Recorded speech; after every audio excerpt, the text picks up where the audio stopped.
Good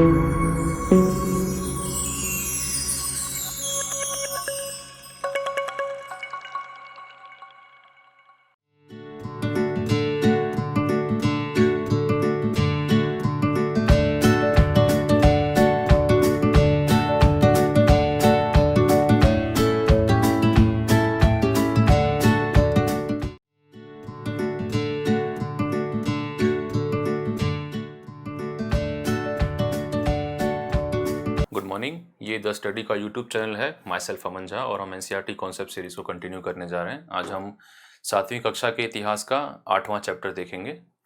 ठीक है, तो उसको शुरू करते हैं। विषय सूची देखें तो आपको याद होगा कि अब तक हमने चैप्टर नंबर 7 तक देख लिया है। पहले हमने देखा कि हमने पहले चैप्टर में स्रोतों की बात की कि मध्यकाल के इतिहास को पढ़ने के क्या स्रोत हैं, और जो कुछ मुख्य बिंदु हैं या कुछ मुख्य पहलू हैं जो बार बार मध्यकाल का इतिहास पढ़ने के क्रम में हमारे सामने आते हैं, उनको हमने उसमें पढ़ा था। उसके बाद हमने 3 चैप्टरों में जो है प्योर राजनीतिक इतिहास को देखा। पहले पूर्व मध्यकाल के इतिहास को देखा, ठीक है, उसमें हमने 2 मुख्य बिंदुओं की बात की थी। फिर दिल्ली सल्तनत का इतिहास और मुगल साम्राज्य का इतिहास। हालांकि चूंकि ये 7वीं कक्षा के बच्चों के लिए लिखी गई है, तो हमने कई प्रमुख बिंदुओं को छोड़ भी दिया और कई चीज़ों को डिटेल में डिस्कशन नहीं किया, क्योंकि ये सब चीज़ें जो है अब जब आप वैकल्पिक विषय के तौर पर पढ़ते हैं तब आप उसको कवर करते हैं। जैसे कि हमने मनसबदारी पद्धति को डीप में नहीं पढ़ा, हमने एकता सिस्टम को डीप में नहीं पढ़ा। एकता सिस्टम में ऐसी क्या खामियां थी जिसकी वजह से सल्तनत जो है इतना, उसमें सल्तनत में कई विघटनकारी तत्व थे एकता का सिस्टम के कारण। तो क्या है कि ये 3 थे राजनीति के ऊपर।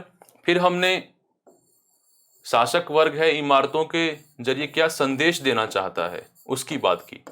हमने कला और स्थापत्य की बात नहीं की। मैं बार बार, जब आपको याद होगा तो चैप्टर पढ़ते वक्त मैं बता रहा था कि ये जो चैप्टर है ये इमारतों के बारे में नहीं है, आर्ट एंड आर्किटेक्चर के बारे में नहीं है, ये इस बारे में है कि शासक क्या संदेश देना चाहते हैं। आज के समय में अगर पार्लियामेंट नया बन रहा है या स्टैचू ऑफ यूनिटी बन रही है या गेटवे ऑफ इंडिया जो बन रहा है, कुछ कुछ वही बात है कि मध्यकाल में भी और प्राचीन काल में भी शासकों का एक मकसद होता था उसको बनाने का। फिर उसके बाद हमने बात की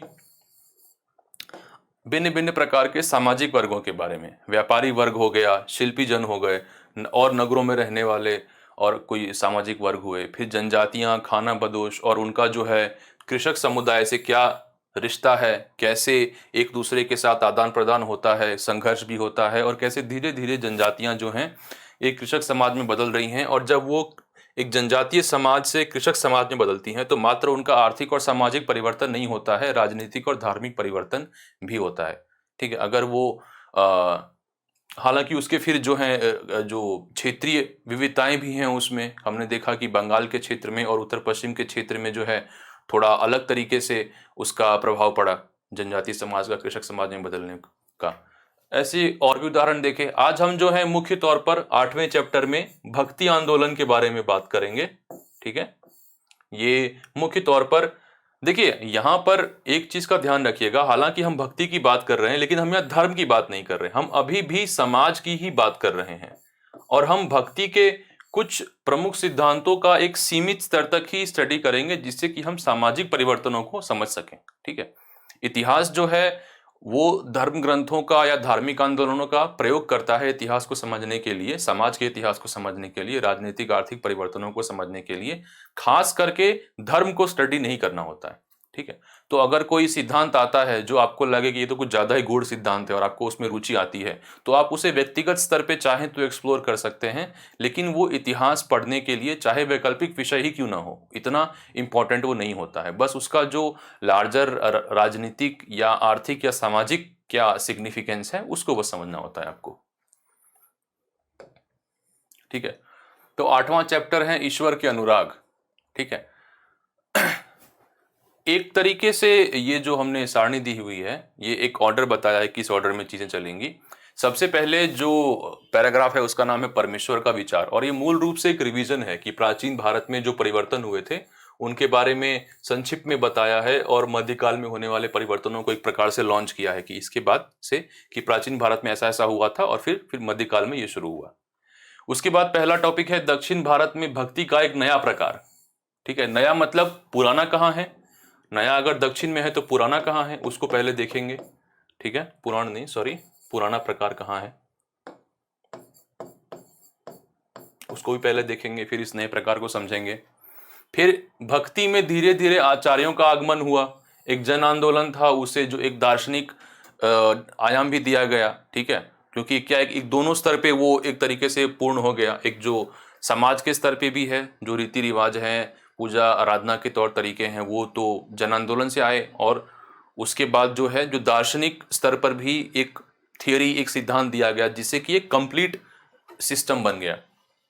फिर उसके बाद धीरे धीरे भक्ति आंदोलन का और कभी कभी भक्ति आंदोलन के खिलाफ प्रतिक्रिया का भी प्रसार हुआ। आप देखिए, पहले हम दक्षिण भारत से पहले कर्नाटका आते हैं। कर्नाटका क्षेत्र में हम बसावन के वीर शैववाद के बारे में पढ़ेंगे। फिर उसके बाद हम महाराष्ट्र की तरफ आते हैं, और अभी भी ये जन आंदोलन के स्वरूप में ही आ रहा है। फिर हम देखते हैं कि उत्तर भारत में उस समय में कौन से लोक आंदोलन या जन आंदोलन मौजूद थे, धार्मिक जन आंदोलन, जो नाथपंथी सिद्ध और योगियों के द्वारा उनका नेतृत्व किया जा रहा था। फिर इसी काल में, मध्यकाल में, इस्लाम और सूफी मत का आगमन होता है पश्चिम एशिया, मध्य एशिया से। और इन सभी चीजों के परिणाम स्वरूप, इन सभी परिवर्तनों के परिणाम स्वरूप उत्तर भारत में धार्मिक बदलाव होता है। एक जो हमने कहा ना कि ये नया है, तो ये यहाँ पे आके धार्मिक बदलाव लाता है, और बीच में यहाँ से इन परिवर्तनों के साथ जुड़ के लिखा है, उपरोक्त कारकों का एक संयुक्त प्रभाव है, ठीक है। फिर हम उत्तर भारत में धार्मिक आंदोलन है उसको पढ़ेंगे, और अंत में हम दो धार्मिक संतों, भक्ति संतों को, कबीर और गुरु नानक के बारे में थोड़ा डिटेल में जानेंगे। तो पहले चैप्टर में शुरू में कहा गया है परमेश्वर का विचार। ये मूल रूप से एक रिवीजन है।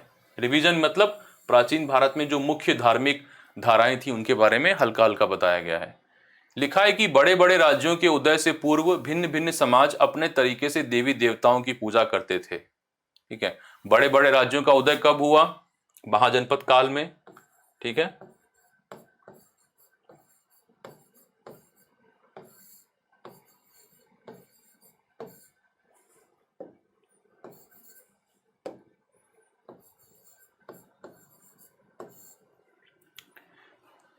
हम वैदिक धर्म के बारे में तो जानते हैं, लेकिन उसी क्षेत्र में रहने वाले गैर वैदिक समाज या देश के दूसरे भागों में रहने वाले समाजों के बारे में न्यूनतम जानकारी है।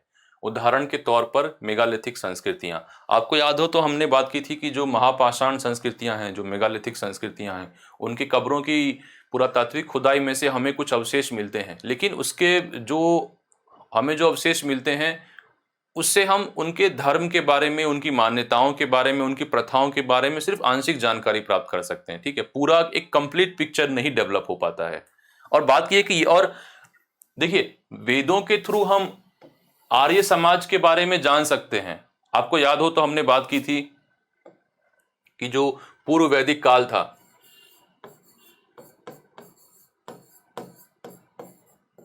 ठीक है, उस काल में जो आर्य थे मुख्य रूप से वो सप्त सिंधु क्षेत्र में रहते थे।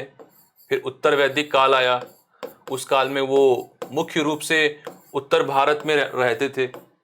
और हम वैदिक ग्रंथों की सहायता से इन दो समाजों के बारे में, इन दो समाजों में जो धर्म प्रचलित था उसके बारे में जानकारी प्राप्त कर सकते हैं। लेकिन उसके अलावा जो बाकी का देश है, वहां रहने वाले समाज, दक्षिण हो गया, मध्य भारत हो गया, पूर्वी भारत हो गया, वहां रहने वाले समाजों में किस प्रकार की मान्यताएं प्रचलित थी उसके बारे में जानकारी तो हमको है नहीं, ठीक है। तो ये एक बात है। तो कहा क्या है कि लेकिन क्या हुआ कि जैसे जैसे बड़े राज्यों का निर्माण हुआ, उसके पूर्व भिन्न भिन्न समाज अपने तरीके से पूजा अर्चना करते थे। जैसे जैसे फिर नगरों, व्यापार और साम्राज्यों के विकास के माध्यम से भिन्न भिन्न लोग संपर्क में आते गए, नए विचारों का भी विकास हुआ। ओके, यानी कि जो हमने महाजनपद काल की बात की थी, या महाजनपद काल कहें, देखिए ये काल, आप नगरों का विकास तो उत्तर वैदिक काल के अंत में शुरू हो जाता है, अंत आते आते, और महाजनपद काल आते आते द्वितीय नगरीकरण है वो स्थापित हो चुका है। महाजनपद काल को आप बुद्ध काल भी कह सकते हैं, क्योंकि उसी काल में बुद्ध, महावीर, इनका भी जन्म हुआ था, वो उसी काल में उन्होंने अपना कार्य किया था। तो बताए कि जैसे जैसे नगरों, व्यापार और साम्राज्यों का विकास हुआ, भिन्न भिन्न लोग संपर्क में आए और नए विचारों का विकास हुआ इससे, ठीक है। वैदिक धर्म, आर्यन धर्म, गैर आर्यन धर्म, देश के अलग अलग भागों में रहने वाले अलग अलग मान्यताएं, इन सब का संयोजन हुआ यहाँ पे। कर्म और पुनर्जन्म। कर्मकांड और वर्ण आधारित सामाजिक विशेषाधिकार इत्यादि विचार जड़ें जमाने लगे। जो रूढ़िवाद है, जैसे कि कर्म और पुनर्जन्म, यानी कि अच्छा कर्म करोगे तो अगले जन्म में आपका जो है जन्म किसी अच्छी जगह होगा। कर्मकांड यानी यज्ञों पे बहुत ज्यादा फोकस है। बहुत खर्चीले यज्ञ होते थे, गरीब उसको कर नहीं पाएगा, सिर्फ अमीरों में राजा हैं वही सब, या कोई ब्राह्मण वर्ग का है वो कोई कर पाएगा उन यज्ञों को। तो क्या है कि कर्म कांडों पे ज्यादा फोकस था। यहां तक कि एक कहते थे कि पुण्य कमाने का तरीका ही है कर्म कांड। आज के समय में हम कहते हैं कि नैतिक व्यवहार कीजिए तो आप पुण्य कमाते हैं, ठीक, बस इतना कहते हैं कि अच्छा कीजिए, किसी के साथ बुरा मत कीजिए, पुण्य कमाने के यही तौर तरीके हैं। बाकी आप मंदिर मस्जिद जाना चाहें ना जाना चाहें, कोई कर्मकांड करना चाहें ना करना चाहें, इस बात पे आज के समय में इतना एम्फेसिस नहीं रहता है। लेकिन ये काल ऐसा था महाजनपद काल के शुरुआती समय में कि कर्म कांडों पे इतना मतलब ध्यान था कि नहीं, अच्छा कर्म अपनी जगह है, ठीक है, लेकिन अगर आपको पुण्य कमाना है जिससे कि आपका अगला जन्म अच्छा हो या इस जन्म में आपकी तकलीफें दूर हों, तो कर्म कांड कीजिए, भिन्न भिन्न प्रकार के यज्ञ कीजिए। राजा शासक वर्ग के लिए अलग यज्ञ थे, आम जनता के लिए अलग यज्ञ थे इत्यादि। तो कर्म कांडों का जो है बहुत ज्यादा इंफेसिस था। और वर्ण आधारित सामाजिक व्यवस्था कि भाई हर व्यक्ति जन्म के साथ समान नहीं है, आप किस वर्ण में पैदा हुए हैं, किस जाति में पैदा हुए हैं, आप पुरुष हैं या स्त्री हैं, इसके आधार पर आपके अधिकार, आपका दायित्व और आपकी सीमाएं तय होती हैं। तो इस तरह के समाज में जटिलता बहुत थी, आडंबर ज्यादा हो गया था। तो क्या हुआ कि ऐसे आधारभूत सामाजिक परिवर्तनों ने कई लोगों को असहज किया। आधारभूत क्या है कि नगरों का निर्माण हो रहा है, साम्राज्यों का निर्माण हो रहा है, सामाजिक स्तर पे इतने परिवर्तन हो रहे हैं, इसने कई लोगों को असहज किया, जिसके कारण विधर्मी संप्रदायों और उपनिषदिक दर्शन का उदय हुआ, जिनके अनुसार सामाजिक भेदभाव मात्र सतही है और व्यक्तिगत प्रयासों के माध्यम से पुनर्जन्म के चक्र को तोड़ना संभव है। जो बुद्धिज्म में कहते हैं कि अष्टांग मार्ग पे चलने से आप जो है निर्माण प्राप्त कर सकते हैं, ठीक है, या तो हम उपनिषदों में कहते हैं कि ब्रह्म और आत्मा का जो संबंध है उसे आप ज्ञान मार्ग के जरिए जान सकते हैं और तभी आपको इस जीवन मरण के चक्र से मुक्ति मिलेगी। तो ऐसे नए आइडियाज उभर कर आए, जिन्हें इनने क्या कहा कि देखो, उपनिषदों में ये कहा गया कि कर्मकांड से हो सकता है आपको लाभ हो, लेकिन वो अगर आपको मुक्ति चाहिए जीवन मरण के चक्र से तो उसके लिए आपको ज्ञान चाहिए, कर्मकांड काफी नहीं है। उसी तरीके से जो बुद्धिस्ट थे, बुद्ध धर्म था, वो कह रहा था कि देखो ये जो जाति प्रथा है, ये वर्ण व्यवस्था है, ये मानव द्वारा बनाई गई चीज है। तो जो चीज मानव द्वारा बनाई गई है वो बदली भी जा सकती है समय और स्थिति के अनुसार। उसके पहले क्या था, कहते थे कि नहीं, ये जाति व्यवस्था जो है, जो पुरुष सूक्त है, जो उत्तर वैदिक काल में लिखा गया था, पुरुष, हालांकि वो ऋग्वेद का भाग है लेकिन उसे उत्तर वैदिक काल में लिखा गया था। पुरुष सूक्त में बस आप पढ़ेंगे तो आपको लगेगा कि ये कहना चाहते हैं कि जो वर्ण व्यवस्था है ये आदि काल से चली आ रही है, सृष्टि के निर्माण के साथ ही वर्ण व्यवस्था बन गई थी और उसे बदला नहीं जा सकता, क्योंकि उसे इंसानों ने नहीं, भगवानों ने बनाया।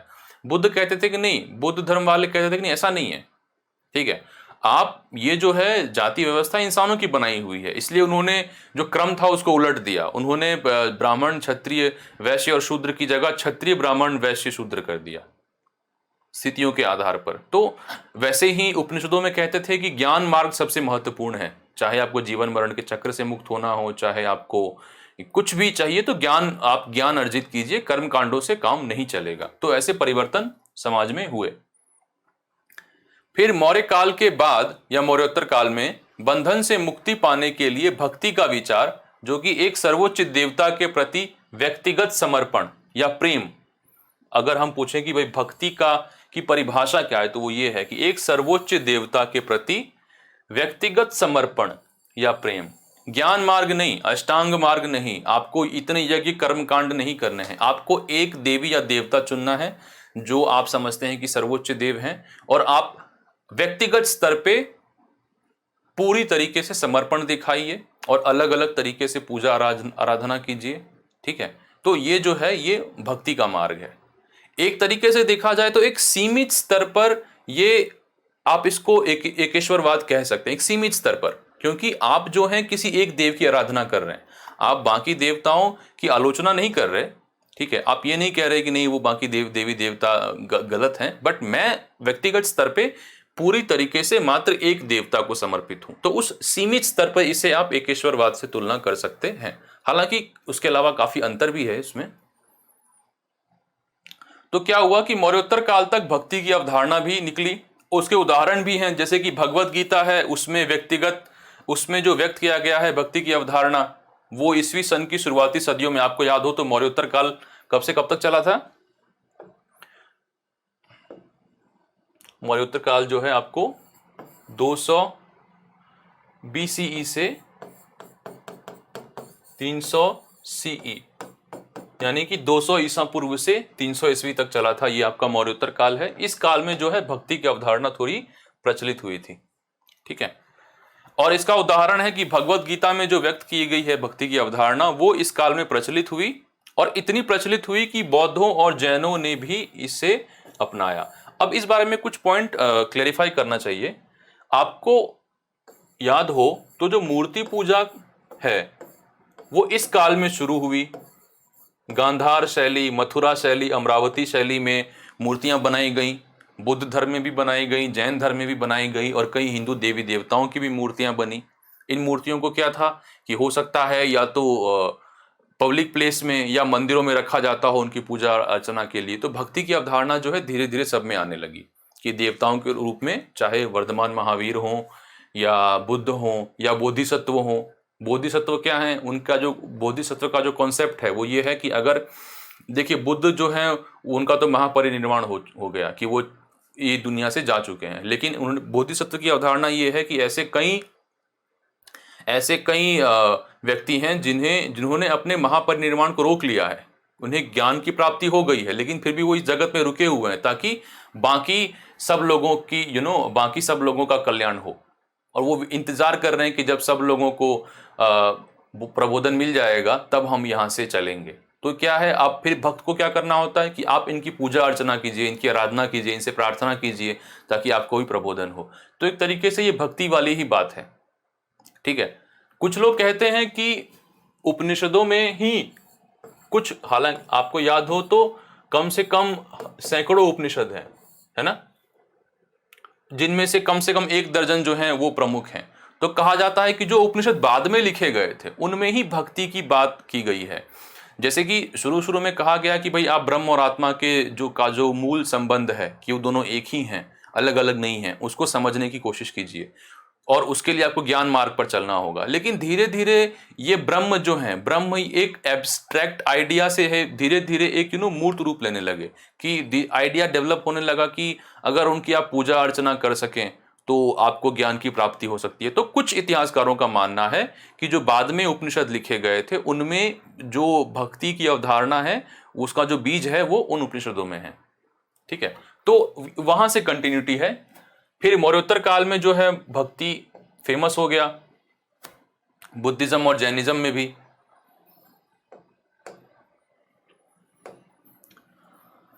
शिव, विष्णु और दुर्गा को परम देवी देवताओं के रूप में पूजा जाने लगा। साथ साथ विभिन्न क्षेत्रों में पूजे जाने वाले देवी देवताओं को उनके साथ अवतारवाद की अवधारणा के जरिए जोड़ा जाने लगा। इस प्रक्रिया में स्थानीय मिथक और किस्से कहानियां, ये जो शब्द है अवतारवाद की अवधारणा, ये उन्होंने किताब में इसका इस्तेमाल नहीं किया है, बस बता दिया है कि भिन्न भिन्न क्षेत्रों के देवी देवताओं को जोड़ा जाने लगा। इस प्रक्रिया में स्थानीय मिथक और किस्से कहानियां पौराणिक कथाओं के अंग बन गए, और पुराणों में पूजा की जिन विधियों की अनुशंसा की गई है उन्हें स्थानीय पंथों में अपनाया जाने लगा। चाहे मूर्ति पूजा करना हुआ, मंदिर बनाना हुआ, छोटे मोटे अनुष्ठान करने हुए, जैसे कि सत्यनारायण भगवान की कथा होती है, एक उदाहरण है, ठीक है। उपवास करना हुआ, फास्टिंग करना हुआ, तीर्थ पे जाना हुआ, मंत्र जाप करना हुआ, ऐसे जो पुराणों में तौर तरीके बताए गए हैं पूजा अर्चना की, उनको जो है स्थानीय कल्ट में भी जो है आप उसको धीरे धीरे ऐड कर रहे हैं। तो क्या है कि एक तरीके से आप एक ऑल इंडिया नेटवर्क खड़ा कर रहे हैं, देखा जाए तो, कि जो प्रमुख देवी देवता हैं, अगर कोई स्थानीय देवी देवता हैं वो उनके अवतार हैं। ये दरअसल दिखाता है कि भिन्न भिन्न समाज जो अब तक एक दूसरे से अलग अलग थे, जिनका संपर्क आपस में बहुत कम था, ठीक है, वो अब एक दूसरे के संपर्क में आ रहे हैं, और ये उनका जो अपना अपना धर्म है उसमें भी एक कोहेरेंस आ रहा है, एक तरीके से करस्पॉन्डेंस आ रहा है। आगे चलकर पुराणों में भी इस बात का उल्लेख किया गया है कि भक्त भले ही किसी भी जाति का हो, वह सच्ची भक्ति से ईश्वर को प्राप्त कर सकता है। देखिए, वेदों में तो कहा गया था कि भाई शूद्रों को और नारियों को वेद सुनने का अधिकार नहीं है। ठीक है, तो वो एक तरीके से क्या था, वो एक एलीट क्लास का डोमिनेंस था कि उन्होंने कई प्रकार के लिमिटेशंस लगा दिए हैं शूद्रों पे, महिलाओं पे, और अब कई उनके काफी अधिकारों का हनन हो चुका है। तो लेकिन अब क्या है, पुराण कह रहे हैं कि नहीं, हर कोई भक्ति मार्ग पे चल सकता है और भक्ति मार्ग पे चलने से आपको जो है मोक्ष की प्राप्ति होगी। ये एक तरीके से जन सामान्य को एक प्रकार का कंसेशन देना हुआ। ठीक है, लेकिन पुराण जो कि संस्कृत में लिखे गए थे और मुख्य तौर पे ब्राह्मणों द्वारा लिखे गए थे, इससे आगे नहीं बढ़े।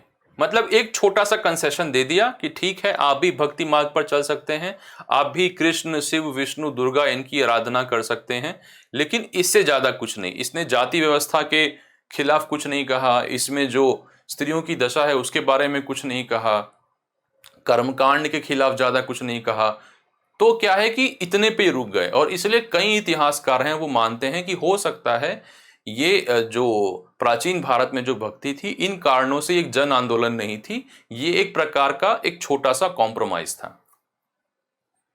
ब्राह्मणों को दिए गए भूमि अनुदान के माध्यम से कृषि अर्थव्यवस्था के विस्तार ने आदिवासी समाज को जाति आधारित किसान समाजों में शामिल किया, और पुराण साहित्य के अवतारवाद और मंदिर पंथ ने भिन्न धार्मिक मतों के पूजा अर्चना के तौर तरीकों में एक रूपता लाई। वहीं जो यहां हमने बात की, यह भक्ति एक सामाजिक आंदोलन नहीं थी। क्यों? क्योंकि अगर एक सामाजिक आंदोलन होती तो पुराणों को आपने क्षेत्रीय भाषाओं में लिखा होता, है ना, लेकिन ये संस्कृत में लिखे गए थे। तो एक एक ऐसे तो कई और मतलब एग्जाम्पल दिए जाते हैं, बट एक ये हिंट कई बार हिस्टोरियंस देते हैं कि हो सकता है इस कारण से सामाजिक आंदोलन नहीं था, क्योंकि ये ज्यादा समाज सुधार की बात नहीं कर रहा है, ये बस धर्म के तौर तरीकों में थोड़ा परिवर्तन ला रहा है, धर्म को थोड़ा और समावेशी बना रहा है, लेकिन कोई रेडिकल या तेज सामाजिक सुधार की बात ये नहीं कर रहा है यहाँ पे। दूसरा, एक ये भी माना जाता है कि चूंकि देखिए, आपको याद होगा कि गुप्त काल में गुप्त राजाओं का जो सील था वो गरुड़ सील था, जो विष्णु का एक वाहन है। दूसरा, गुप्त राजा अपने अभिलेख में अपने आप को परम भागवत कहते थे, यानी कि विष्णु का वो आप उनका के परम भक्त कह सकते हैं।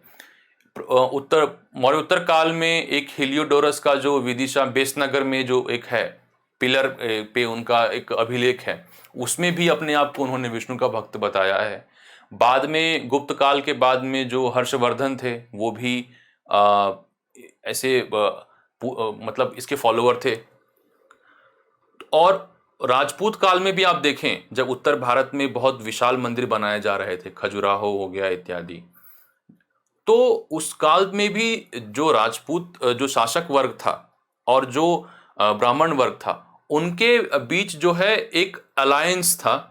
ठीक है, और जो भी शासक होता था वो अपने अभिलेखों में कहता था कि मैं वर्ण आधारित समाज व्यवस्था को बनाए रख रहा हूं, क्योंकि यही एक नेचुरल ऑर्डर है। अच्छा, उन्होंने भारी मात्रा में अनुदान भी दिए थे ब्राह्मणों को, तो उनका एक अच्छा रिलेशनशिप भी बढ़िया ही था।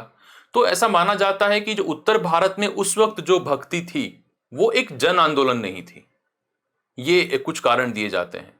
हमने जब हम शासकों और इमारतों के बारे में बात कर रहे थे तो हमने कंडारिया महादेव मंदिर की बात की थी जो खजुराहो में है।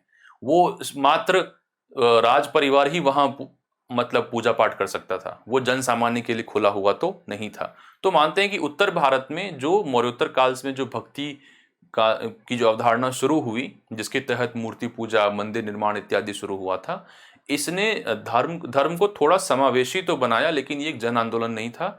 कोई समाज सुधार का इसमें इतना ज्यादा स्कोप नहीं था। ये एक हिस्टोरिकल ओपिनियन है। ठीक है, इसके जो प्रोज एंड कॉन्स हैं ये सब आप जब वैकल्पिक विषय के तौर पे पढ़ते हैं चीजों को, तब जानने मिलता है।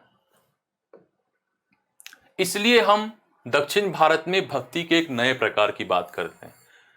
पुराना प्रकार जो है उत्तर भारत में मौर्योत्तर काल से चल रहा है, वो धीरे धीरे आगे तो बढ़ रहा है, लेकिन वो एक जन आंदोलन नहीं बना है।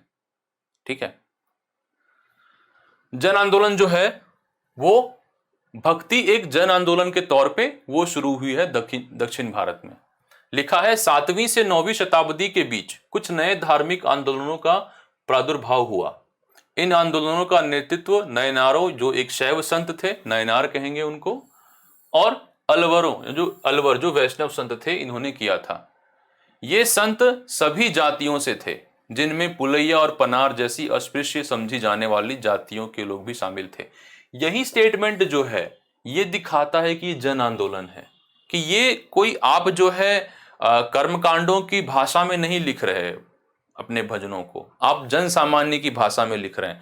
जो शुरुआती भक्ति संत थे उन्होंने बोलचाल की तमिल भाषा में अपने गीत लिखे थे, अपने भजन लिखे थे। दूसरा, जो संत वर्ग है वो समाज के हर भाग से आ रहा है, ठीक है। तो यही अपने आप में दिखाता है कि ये एक जो है जन आंदोलन है, ठीक है। समाज के हर वर्ग से लोग उसको लिख रहे हैं।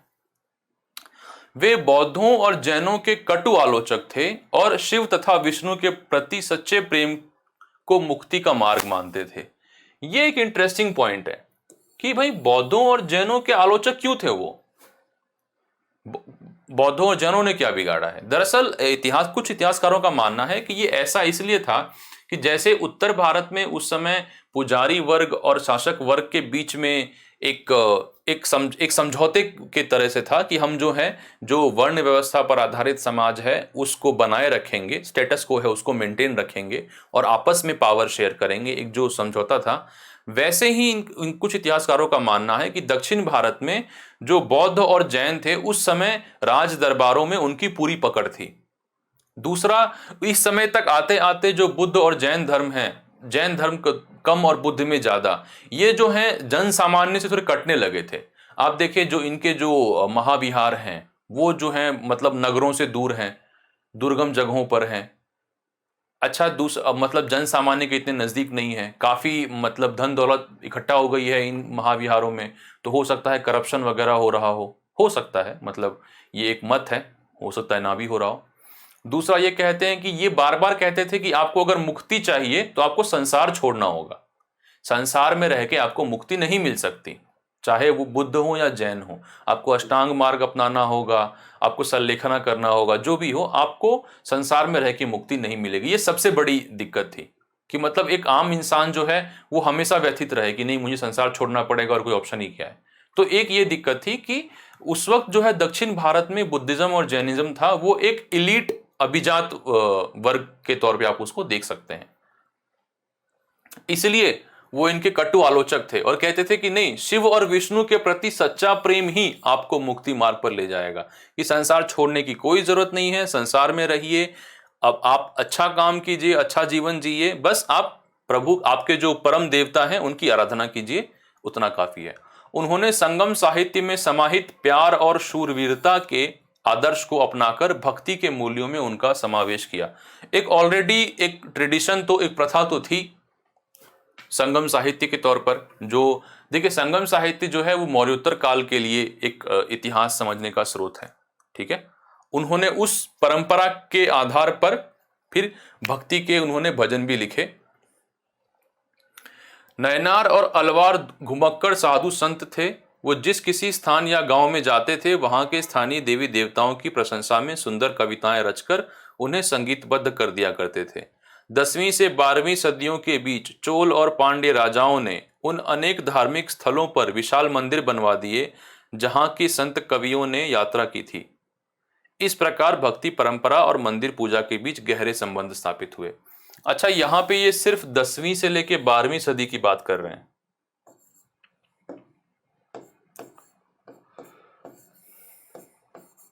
लेकिन आप थोड़ा अगर पीछे जाते हैं तो पल्लवों ने और चालुक्यों ने भी मंदिर निर्माण में बहुत महत्वपूर्ण योगदान दिया है। जो द्रविड़ शैली है मंदिर निर्माण की, उसके इवोल्यूशन में पल्लवों का बहुत मेजर योगदान है। चालुक्य जो बादामी के चालुक्य थे, जो बादामी, ऐहोल, पट्टदकल, वो जो क्षेत्र है वहाँ पे काफ़ी, वहाँ पे गुफाओं में भी मंदिर हैं और जो संरचनात्मक मंदिर भी हैं, ठीक है।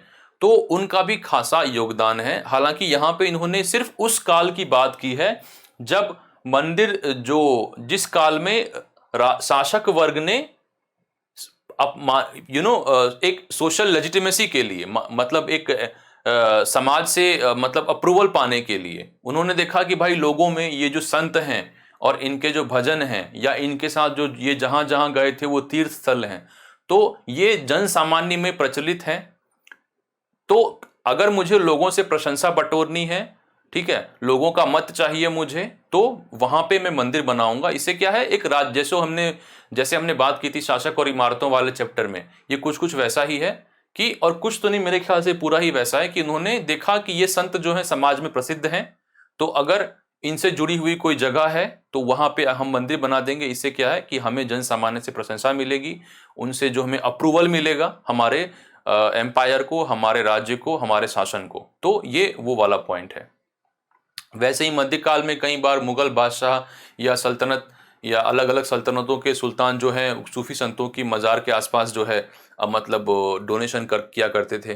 तो ये कुछ वही अवधारणा है कि अब क्या है कि मंदिरों के बीच में और भक्ति के बीच में एक संबंध डेवलप हो गया है। ठीक है, क्यों? अब शासक वर्ग देख रहा है कि अब मुझे अगर जन सामान्य का अप्रूवल चाहिए, ठीक है, सोशल एक्सेप्टेंस चाहिए, तो वहां पे मैं मंदिर बना देता हूं, जो वो जगह जो भक्ति संतों से जुड़ी हुई है।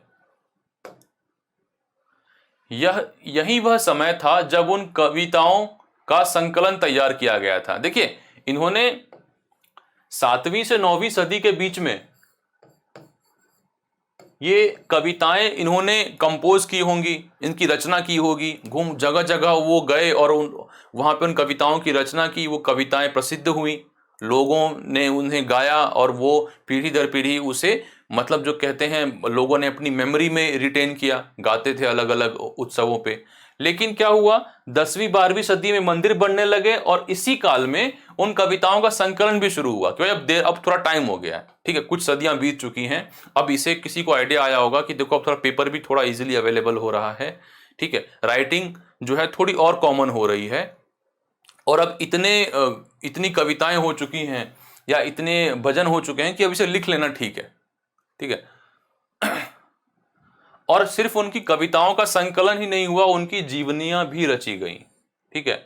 आज हम भक्ति परंपरा के इतिहास लेखन में इन जीवनियों का इस्तेमाल करते हैं। तो एक स्तर पे उनकी कविताओं का संकलन हुआ और फिर उन संतों की जीवनियां भी लिखी गई, और कुछ कुछ ग्रंथों में वो दोनों एक साथ होती हैं। कभी कुछ कुछ ग्रंथों में उनकी कविताओं के द्वारा उनकी जीवनी बताई जाती है। यहाँ पे 2 इमेजेस हैं, ये माणिक्यवा चाकर या माणिक्यवा सागर, ये नायनार पंथ के बहुत प्रमुख संत थे, उनकी कांसे की प्रतिमा है, मंदिरों में रखी जाती है। वैसे ही आप देखेंगे यहाँ पे नायनार पंथ के जो 4 प्रमुख संत थे, अप्पर, संबंदर, सुंदरर और माणिक्यवा सागर, इनके ये मूर्तियां बनाई गई हैं, इन्हें मंदिरों में रखा जाता था। ये वाली जो है किताब में है, बट आप अगर नेट पे ढूंढेंगे तो आपको ये वाली बड़ी आसानी से मिल जाएगी। तो आप देख सकते हैं कि कैसे अब भक्ति मार्ग जो है, जो जन आंदोलन है, उसका मंदिर पंथ से जो है वो जुड़ाव हो चुका है, और वो जुड़ाव मुख्य तौर पर राजाओं ने कोशिश की है, शासक वर्ग ने कोशिश की है जन सामान्य का अप्रूवल पाने के लिए।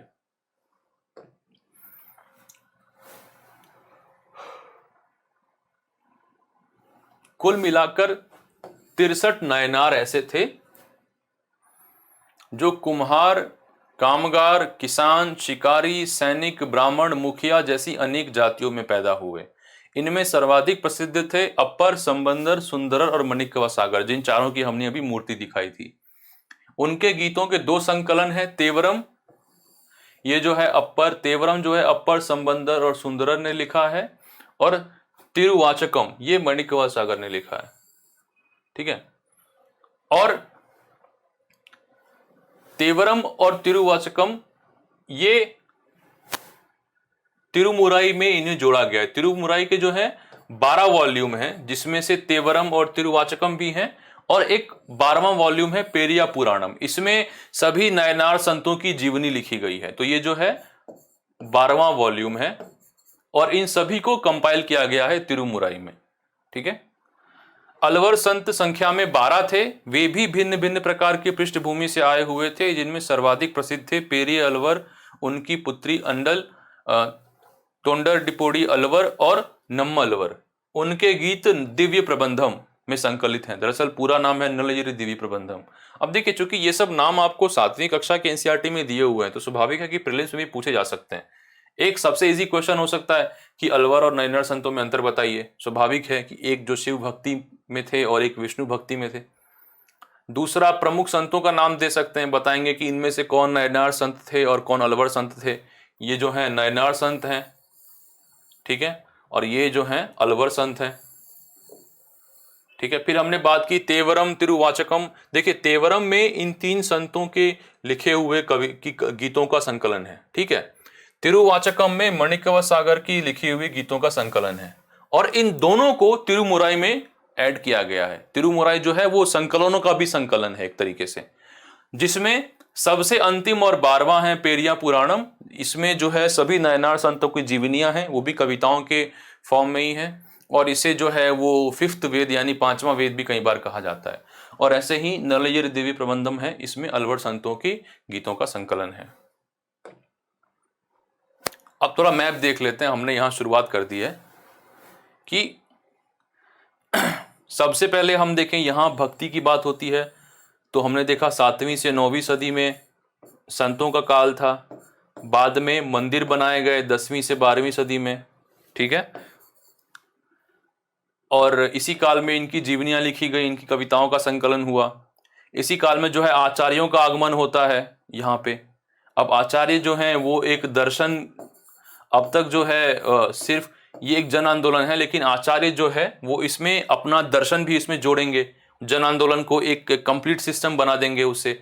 लेकिन इसका एक बुरा परिणाम ये आया कि उन्होंने दर्शन तो दिया, उन्होंने जो फिलॉसफी जिसे हम कहते हैं कि भक्ति आंदोलन का जो फिलॉसफी है उन्होंने डेवलप किया, लेकिन उन्होंने जो इसका जो सामाजिक संदेश था, जो सामाजिक या समाज सुधार का या सामाजिक सुधार का जो भक्ति आंदोलन का संदेश था, उसको उन्होंने थोड़ा वाटर डाउन कर दिया, कि था टोन डाउन कर दिया उसको, कि ये चलो इतना जो है इतना रेडिकल नहीं रखते, थोड़ा वो वाटर डाउन हो गया। तो एक अच्छा परिणाम ये हुआ कि उन्होंने भक्ति आंदोलन को एक कंप्लीट सिस्टम बना दिया, कि पहले फिलोसफी वाला एंगल कम था उसको भी ऐड कर दिया, लेकिन उन्होंने जो समाज सुधार वाला जो पक्ष था उसको थोड़ा टोन डाउन कर दिया।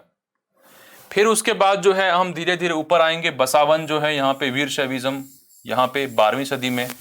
फिर महाराष्ट्र धर्म हम देखते हैं, यहाँ पे आते हैं। और फिर जो है हम उत्तर में जो है भक्ति आंदोलन को देखते हैं कि धीरे धीरे ये कैसे उत्तर में आता है। हालांकि सिर्फ इतना ही नहीं, ये भी गिने जाएंगे, ये भी गिने जाएंगे, चैतन्य भी होंगे। तो ये क्या है, धीरे धीरे तमिलनाडु केरला के क्षेत्र से कर्नाटका महाराष्ट्र होते होते ये मध्यकाल में 15वीं 16वीं सदी में ये उत्तर भारत में प्रसिद्ध हो जाता है।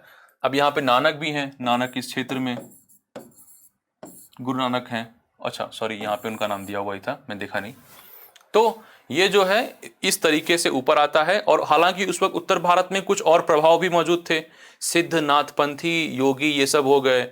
आपको पश्चिम से और मध्य एशिया से जो है सूफी संत भी आ रहे हैं, उनका भी एक दार्शनिक प्रभाव होगा, ठीक है। इन सब चीजों के परिणाम स्वरूप उत्तर भारत का भी जो है जन आंदोलन शुरू होता है, ठीक है। लेकिन पहले हम देख लेते हैं कि भाई भक्ति और दर्शन, आचार्यों का आगमन भक्ति में।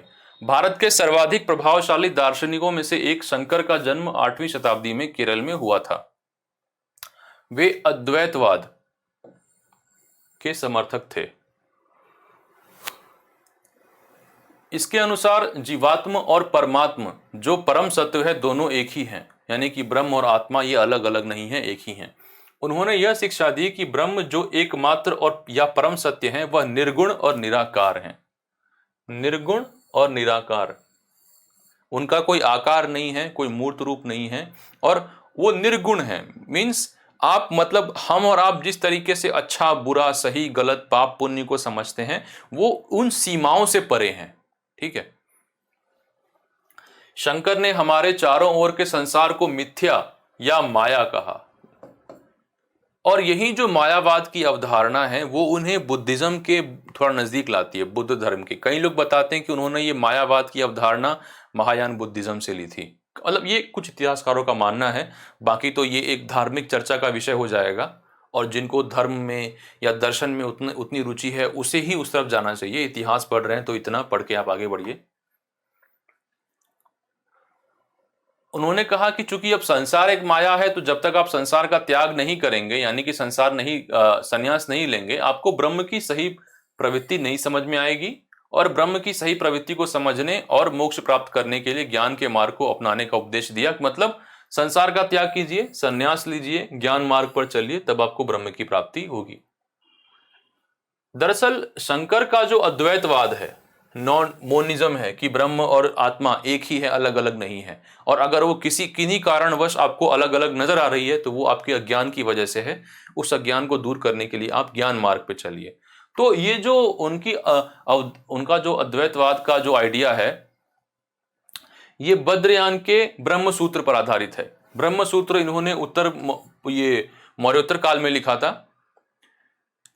अभी हमने कुछ देर पहले बात की थी कि कम से कम 100 से ऊपर उपनिषद हैं, जिनमें कम से कम 1 दर्जन जो है प्रमुख हैं। तो अगर इतनी बड़ी मात्रा में ग्रंथ हैं, तो स्वाभाविक है कि अगर वो किसी 2-4 आइडिया को डिस्कस कर रहे हैं, तो फिर भी उनके उनका जो एक्सप्लेनेशन होगा उसमें वेरिएशन आएगा, राइट।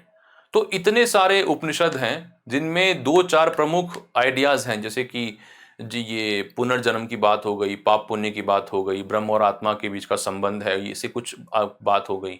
तो इनको अलग अलग उपनिषदों में डील किया गया है, तो थोड़ा अलग एक्सप्लेनेशन है। इसलिए बद्रायन ने क्या किया कि उन्होंने एक टिप्पणी लिखी, जिसे ब्रह्मसूत्र कहा गया। उन्होंने उपनिषदों के ऊपर अपनी एक टिप्पणी लिखी, ब्रह्मसूत्र कमेंट्री थी उनकी, और उसके आधार पे फिर शंकर ने पूर्व मध्य काल में अपना अद्वैतवाद की अवधारणा शुरू की।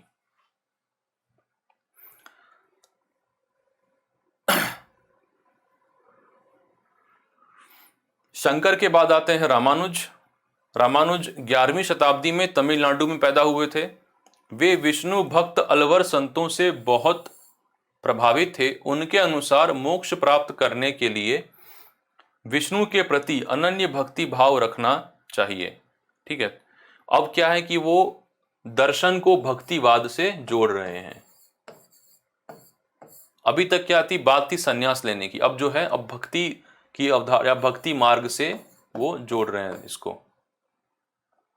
भगवान विष्णु की कृपा दृष्टि से भक्त उनके साथ एकाकार होने का परमानंद प्राप्त कर सकता है। रामानुज ने विशिष्ट अद्वैतवाद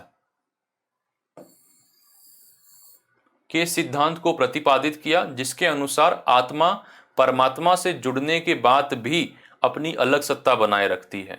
रामानुज के सिद्धांत ने भक्ति की नई धारा को बहुत प्रेरित किया, जो प्रवृत्ति काल में उत्तरी भारत में विकसित हुई। देखिए अंतर यहाँ पे थोड़ा सा ये है कि शंकराचार्य कह रहे हैं कि आत्मा और ब्रह्म एक ही है, ठीक है, और आपको जब सही ज्ञान की प्राप्ति हो जाएगी तो आत्मा ब्रह्म में विलीन हो जाएगी। रामानुज कह रहे हैं कि नहीं, आत्मा ब्रह्म से जुड़ने के बाद भी अपनी अलग पहचान बनाए रखती है। जैसे कि अगर सांप है, उसकी कुंडली है, तो सांप और कुंडली अलग नहीं है, लेकिन फिर भी मतलब दोनों की अलग पहचान नहीं है, लेकिन दोनों फिर भी अलग चीज है। दूध का जो सफेदपन है या गुलाब का जो लाल गुलाब का जो लालपन है, ऐसे उन्होंने कुछ आम जीवन से कुछ उदाहरण देके उन्होंने बताया कि देखो ब्रह्म और आत्मा आपस में जुड़ने के बाद भी अलग हैं। उन्होंने इसे क्वालिफाइड मोनिज्म कहते हैं, विशिष्ट अद्वैतवाद। ठीक है, रामानुज के सिद्धांत ने भक्ति की नई धारा को बहुत प्रेरित किया, क्योंकि देखिए फर्क क्या हुआ कि इन्होंने कहा कि ब्रह्म जो है परम सत्य है। अब उन्होंने उसके बाद शंकराचार्य ने कहा कि ब्रह्म जो है परम सत्य है। उसके बाद रामानुज जो है वो विष्णु को ब्रह्म मानते हैं कि वो परम देवता है। ठीक है, और आप उनकी भक्ति कीजिए कि आपको मुक्ति पाने के लिए ज्ञान तो चाहिए, लेकिन ज्ञान से ज्यादा आपको जो है प्रभु की आराधना करनी चाहिए। उनका आशीर्वाद आपको ज्ञान मार्ग पे आपका मुक्ति देगा आपको। तो उन्होंने पहले कहा कि जो विष्णु हैं यही जो परम सत्य हैं। इनके बाद और भी कुछ प्रमुख संत हुए, जैसे कि माधवाचार्य हुए। उन्होंने द्वैतवाद की अवधारणा दी। उन्होंने कहा कि नहीं नहीं, दोनों मतलब आत्मा और परमात्मा दोनों हैं, अलग हैं भाई, बिल्कुल अलग हैं। फिर निम्बरक हुए, ये भी एक महत्वपूर्ण संत थे। रामानंद थे, इन्होंने हिंदी में मतलब अपनी उपदेश दिए। कहा जाता है कि इन्हें मतलब क्रेडिट इनको दिया जाता है कि उत्तर भारत में ये भक्ति को लेके आए। फिर एक वल्लभाचार्य हुए, इन्होंने शुद्ध अद्वैतवाद की बात की थी, हालांकि इनके बारे में किताब में बात नहीं की गई है तो इनको अभी डिस्कस नहीं कर सकते। बसवन का वीरशैववाद, ठीक है। बसावन पहली बात कौन थे, तो ये 12वीं सदी में कल्याणी चालुक्यों के एक ब्राह्मण मंत्री थे। देखिए हमने अभी बादामी के चालुक्यों की बात की। बादामी जो है आपको कर्नाटका के मिड कर्नाटका में है, मिडिल कर्नाटका के ऑलमोस्ट मिडिल में है, थोड़ा साउथ की तरफ। लेकिन जो बादामी कल्याणी है ये आपको महाराष्ट्र बॉर्डर के पास में, अभी एक बसवा कल्याण नाम की जगह है, आपको एटलस में देखेंगे तो मिल जाएगा, उस क्षेत्र में है। ये एक तरीके से बादामी चालुक्यों के वंशज थे और ये पूर्व मध्यकाल में थे। हमने तमिल भक्ति आंदोलन और मंदिर पूजा के बीच के संबंध को देखा कि कैसे 10वीं 12वीं शताब्दी आते आते मंदिर निर्माण होने लगा था उन जगहों पे जहां जो संतों से जुड़े हुए थे।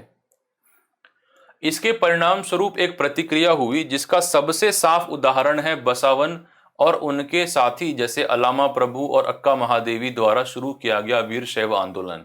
यह जन आंदोलन कर्नाटका में 12वीं शताब्दी के मध्य में शुरू हुआ था। यह एक शैव आंदोलन था, मतलब इनके लिए जो है परम सत्य हैं या जो सबसे प्रमुख देवता, एक प्रमुख नहीं एकमात्र देवता, मतलब ऐसा नहीं है कि ये कह रहे हैं कि शिव सबसे प्रमुख हैं और दुर्गा विष्णु उनके बाद आते हैं, नहीं, ये बाकी देवताओं को की सत्ता नहीं स्वीकार कर रहे हैं। ये कह रहे हैं कि मात्र और मात्र शिव ही प्रमुख हैं, शिव ही मैटर करते हैं और आपको उन्हीं की आराधना करनी चाहिए, ठीक है। वीरशैवों ने सभी मनुष्यों की समानता की बात की। मध्यकाल को देखते हुए काफी प्रोग्रेसिव आइडिया है और जाति और महिलाओं के बारे में रूढ़िवादी विचारों के खिलाफ दृढ़ता से तर्क दिया। तो ये एक जन आंदोलन हुआ। भाई जब आपके जो संत हैं वो समाज के किसी भी वर्ग से आते हैं, किसी भी जाति से आते हैं और आप समाज सुधार की बात कर रहे हैं, आप लोगों के कल्याण की बात कर रहे हैं, आप धर्म को सुधारना चाहते हैं ताकि लोग भी उस धर्म से लाभ उठा सकें, मुक्ति पा सकें, ज्ञान पा सकें, तो ये दिखाता है कि आप जन आंदोलन हैं। उन्होंने सभी प्रकार के अनुष्ठानों और मूर्ति पूजा के खिलाफ भी बात की। इसलिए जो कहते हैं कि 10वीं 12वीं शताब्दी में जो भक्ति आंदोलन है और मंदिर में मूर्ति पूजा के बीच संबंध डेवलप हो रहा था, ये उनके अगेंस्ट थे। ये कहते हैं कि नहीं, मूर्ति पूजा नहीं करनी चाहिए, हमें शिव को, ठीक है, निराकार रूप में उनकी आराधना करनी चाहिए, ठीक है।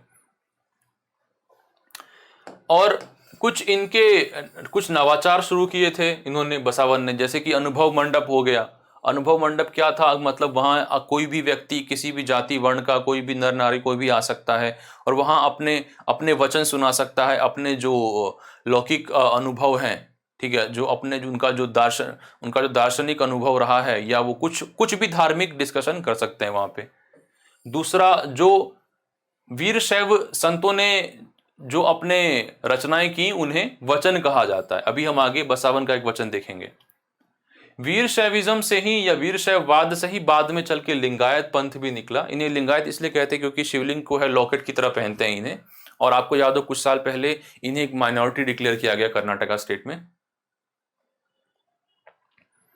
और आप बसावन की प्रसिद्धि का जान सकते हैं इस उदाहरण से कि इनके नाम पे शहर का भी नाम रखा गया है। जो कल्याण, जो उत्तर कर्नाटका में जगह है, उसको बसावन कल्याण जगह नाम दिया गया है। आप उसको एटलस में देख सकते हैं।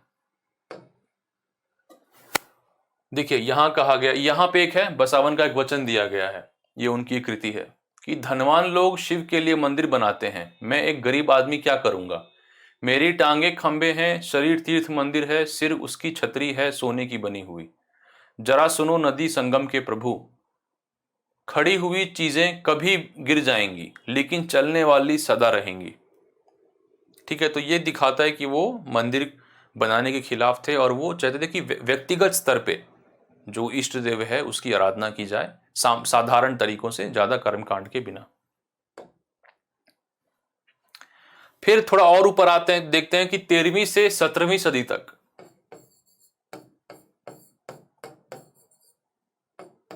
ठीक है, महाराष्ट्र में अनेक संत कवि हुए जिनके सरल मराठी भाषा में, तो क्या है सरल मराठी भाषा में लिख रहे हैं, जन सामान्य की भाषा में लिख रहे हैं, लिखे हुए गीत आज भी जनमन को प्रेरित करते हैं। उन संतों में सबसे महत्वपूर्ण थे ज्ञानेश्वर, नामदेव, एकनाथ, तुकाराम और सखुबाई जैसी स्त्रियां तथा चोखा मेला का परिवार जो अस्पृश्य समझी जाने वाली महार जाति का था।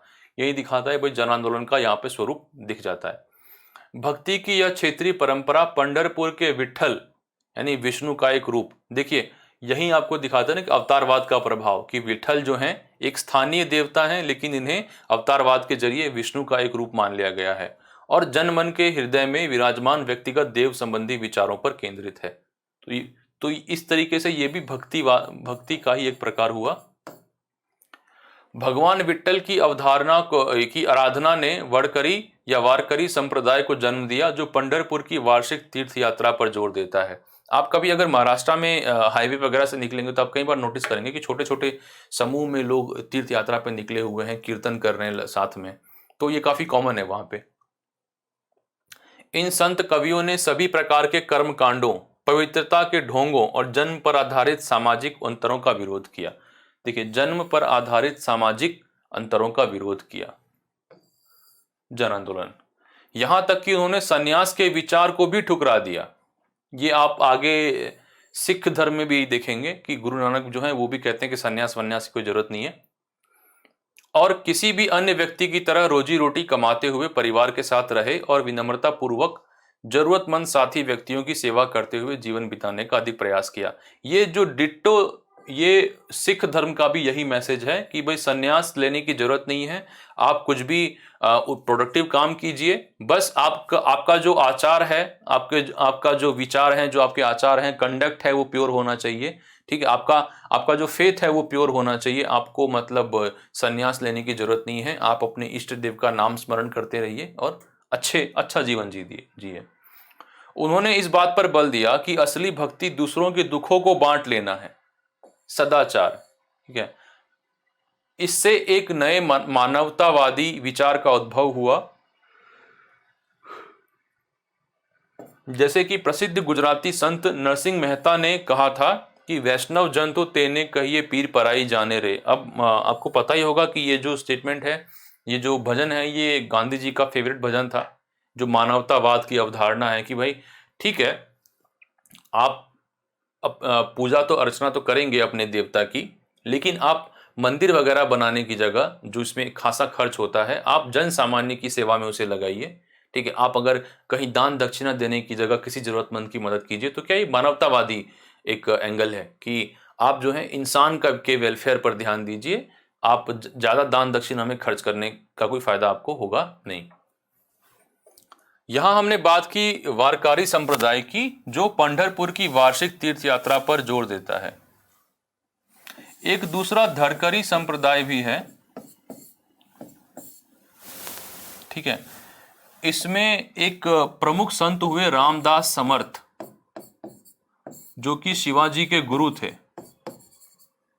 ठीक है, फर्क वरकरी और धरकरी संप्रदाय में यह है कि वरकरी जो है मात्र धार्मिक और सामाजिक मुद्दों पे इनका जोर है, लेकिन जो धरकरी संप्रदाय था वो राजनीतिक मुद्दों पर भी, वो धार्मिक और राजनीतिक मुद्दों दोनों में न्याय की बात करते हैं, दोनों में सुधार की बात करते हैं, और उनका एक राजनीतिक आयाम भी है। इसलिए आप देखेंगे कि रामदास समर्थ के जो शिष्य थे शिवाजी, वो मतलब महाराष्ट्र धर्म से इंस्पायर हुए और उन्होंने फिर जो क्या है उस जो सामाजिक स्तर पे चेतना जो डेवलप हुई थी, एक जो क्षेत्रीय संस्कृति या क्षेत्रीय पहचान की होती है, जो चेतना होती है, उसका प्रयोग किया उन्होंने एक राजनीतिक आंदोलन में। यहां संत तुकाराम के अभंग, अच्छा ये प्रीलिम्स में पूछ सकते हैं कि भाई अभंग जो है महाराष्ट्र धर्म से जुड़ा हुआ है, ट्रू फॉल्स, या वचन जो है वो वीर शैवों से जुड़ा हुआ है इत्यादि आपको पूछ सकते हैं, या बीजक किससे जुड़ा हुआ है। ठीक है, इस तरह की बातें हैं। शब्द किससे जुड़ा हुआ है, शब्द हम आगे देखेंगे, शब्द जो है गुरु नानक से जुड़ा हुआ है, बीजक जो है कबीर से जुड़ा हुआ है। तो यहाँ पे दो अभंग दिए हुए हैं, एक संत तुकाराम का और एक चोखा मेला का। चोखा मेला के पुत्र के अभंग दिए हुए हैं। यहाँ पे दिया क्या लिखा है, जो दिन दुखियों पीड़ितों को अपना समझता है वही संत है, क्योंकि ईश्वर उसके साथ है। वह हर एक परियत व्यक्ति को अपने दिल से लगाए रखता है। वह एक दास के साथ भी अपने पुत्र जैसा व्यवहार करता है। तुकाराम का कहना है, मैं यह कहते कहते कभी नहीं थकूंगा, ऐसा व्यक्ति स्वयं ईश्वर है। मतलब वही मानवतावाद। ठीक है, कि आप मंदिर मस्जिद बनाने की जगह, आप ज़्यादा दान दक्षिणा में खर्च करने की जगह, आप अपने आस पड़ोस रहने वाले लोगों के कल्याण पर ध्यान दीजिए। ठीक है। दूसरा, यहाँ भी ये देखिए कितना एक स्ट्रॉन्ग मैसेज है कि तुमने हमें नीची जाति का बनाया, मेरे महाप्रभु तुम स्वयं यह स्थिति स्वीकार करके तो देखो, हमें जीवन भर जूठन खानी पड़ती है, इसके लिए मेरे प्रभु तुम्हें शर्म आनी चाहिए। तुम तो हमारे घर में खा चुके हो, तुम इससे कैसे इनकार कर सकते हो। चोखा का बेटा कर्म मेला पूछता है कि तुमने मुझे जिंदगी क्यों दी। तो ये क्या है कि एक तरीके का जन आंदोलन के तौर पे जो है कि आप दिखाते हैं कि आप जो आम लोगों की जो व्यथा है कि वो उनकी लाइफ कितनी मिजरेबल है, कितनी डिफिकल्ट है, उसको एक्सप्रेस कर रहे हैं यहाँ पे। फिर आते हैं नाथपंथी, सिद्ध और योगी। हमने कहा कि देखिए उत्तर भारत में जो भक्ति का जो प्रकार था वो एक जन आंदोलन नहीं था। तो जन सामान्य के स्तर पर समाज सुधार की बात करने वाला कोई तो धार्मिक मत होगा, तो वो ये थे। ठीक है, नाथपंथी, सिद्ध और योगी, ये जन सामान्य के स्तर पर सुधारों की बात कर रहे थे। इस काल में ऐसे अनेक धार्मिक समूह उभरे जिन्होंने साधारण तर्क वितर्क का सहारा लेकर रूढ़िवादी धर्म के कर्म कांडों और अन्य बनावटी पहलुओं तथा समाज व्यवस्था की आलोचना की। उनमें नाथपंथी, सिद्धाचार और योगी जन उल्लेखनीय हैं। उन्होंने संसार का परित्याग करने का समर्थन किया। ठीक है, यहां थोड़ा सा अंतर आ जाता है। महाराष्ट्र धर्म में कहते हैं नहीं, परित्याग करने की जरूरत नहीं है। उन्होंने उनके विचार से निराकार परम सत्य का चिंतन मनन और उसके साथ एक हो जाने की अनुभूति ही मोक्ष का मार्ग है। इसके लिए उन्होंने योगासन, प्राणायाम और चिंतन मनन जैसी क्रियाओं के माध्यम से मन एवं शरीर को कठोर प्रशिक्षण देने की आवश्यकता पर बल दिया। ये समूह खास तौर पर नीची कहे जाने वाली जातियों में बहुत लोकप्रिय हुए। उनके द्वारा की गई रूढ़िवादी धर्म की आलोचना ने भक्ति मार्ग धर्म के लिए आधार तैयार किया, जो आगे चलकर उत्तरी भारत में लोकप्रिय हुआ। ऐसा हम एक और जगह पढ़ चुके हैं कि भाई इन्होंने जो रूढ़िवादी धर्म की आलोचना की, उससे भक्ति मार्ग धर्म के लिए आधार तैयार हुआ। आपको याद हो जब हम आचार्यों की बात कर रहे थे तो हमने यहाँ क्या कहा कि रामानुज के सिद्धांत ने भक्ति की नई धारा को बहुत प्रेरित किया, जो प्रवर्ती काल में उत्तरी भारत में विकसित होती है।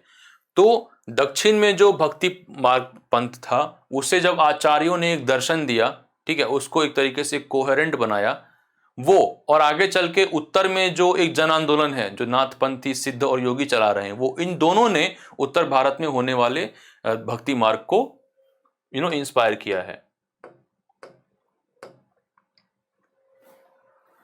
ठीक है। अच्छा, ये क्यों कहा है कि ये समूह खास तौर पर नीची कहे जाने वाली जातियों में बहुत लोकप्रिय हुए? क्योंकि ये भी अपने आप में समावेशी थे।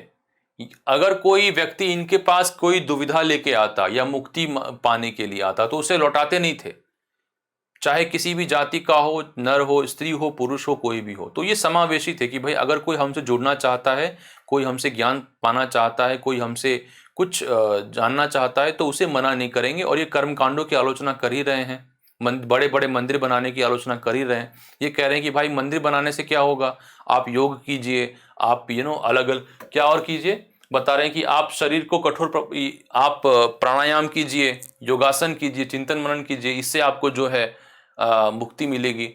तो इस तरीके से ये जन सामान्य के स्तर पर प्रचलित थे।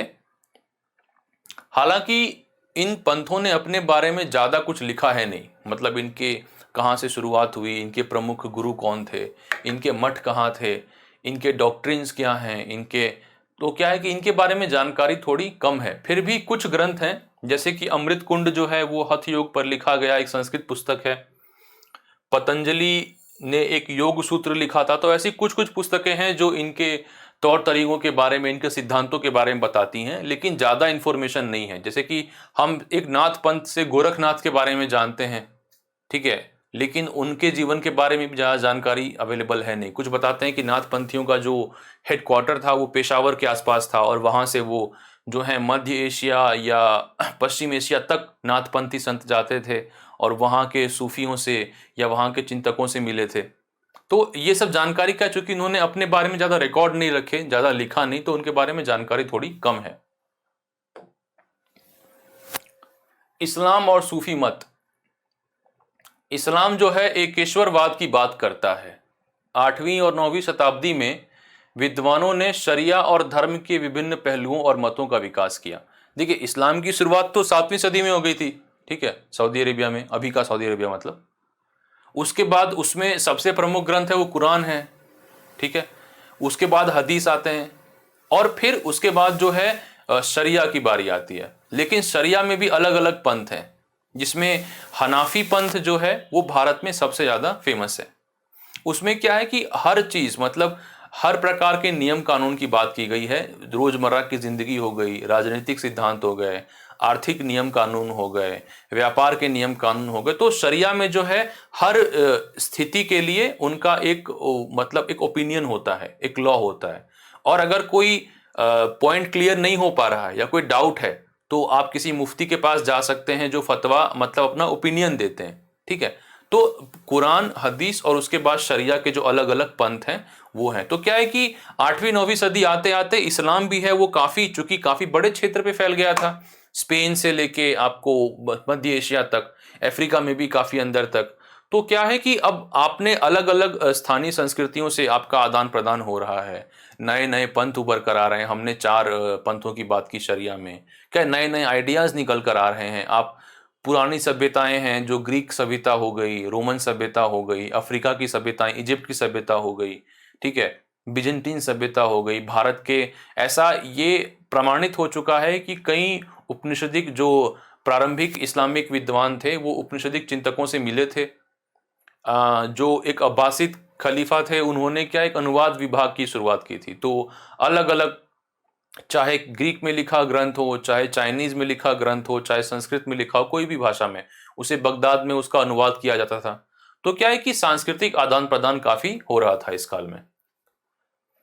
तो बताया गया है कि 8वीं 9वीं सदी आते आते कि विभिन्न पहलुओं और मतों का विकास हुआ। सूफियों ने एक और दृष्टिकोण प्रदान किया जो ईश्वर के प्रति व्यक्तिगत समर्पण पर बल देता है। ये जो व्यक्तिगत समर्पण की बात है, ये जो है इन्हें भक्ति मार्ग के बहुत नजदीक ला देती है। सूफी फकीर थे, उन्होंने आडंबर को अस्वीकार किया, सेम जन आंदोलन वाली बात, और अल्लाह के प्रति प्रेम और समर्पण और साथ ही मनुष्यों के प्रति करुणा पर बल दिया। तो मानवतावाद भी है इसमें, और जो है व्यक्तिगत समर्पण की बात भी है। तो सिद्धांत जो हैं वो सेम है भक्ति मार्ग वाले ही, बस हाँ तौर तरीके जो हैं वो थोड़े अलग हैं। भक्ति संतों और सूफियों में बहुत समानता थी, संभवतः उन्होंने एक दूसरे के कई विचारों को अपनाया। अभी हमने अमृत कुंड और योग सूत्र की बात की थी।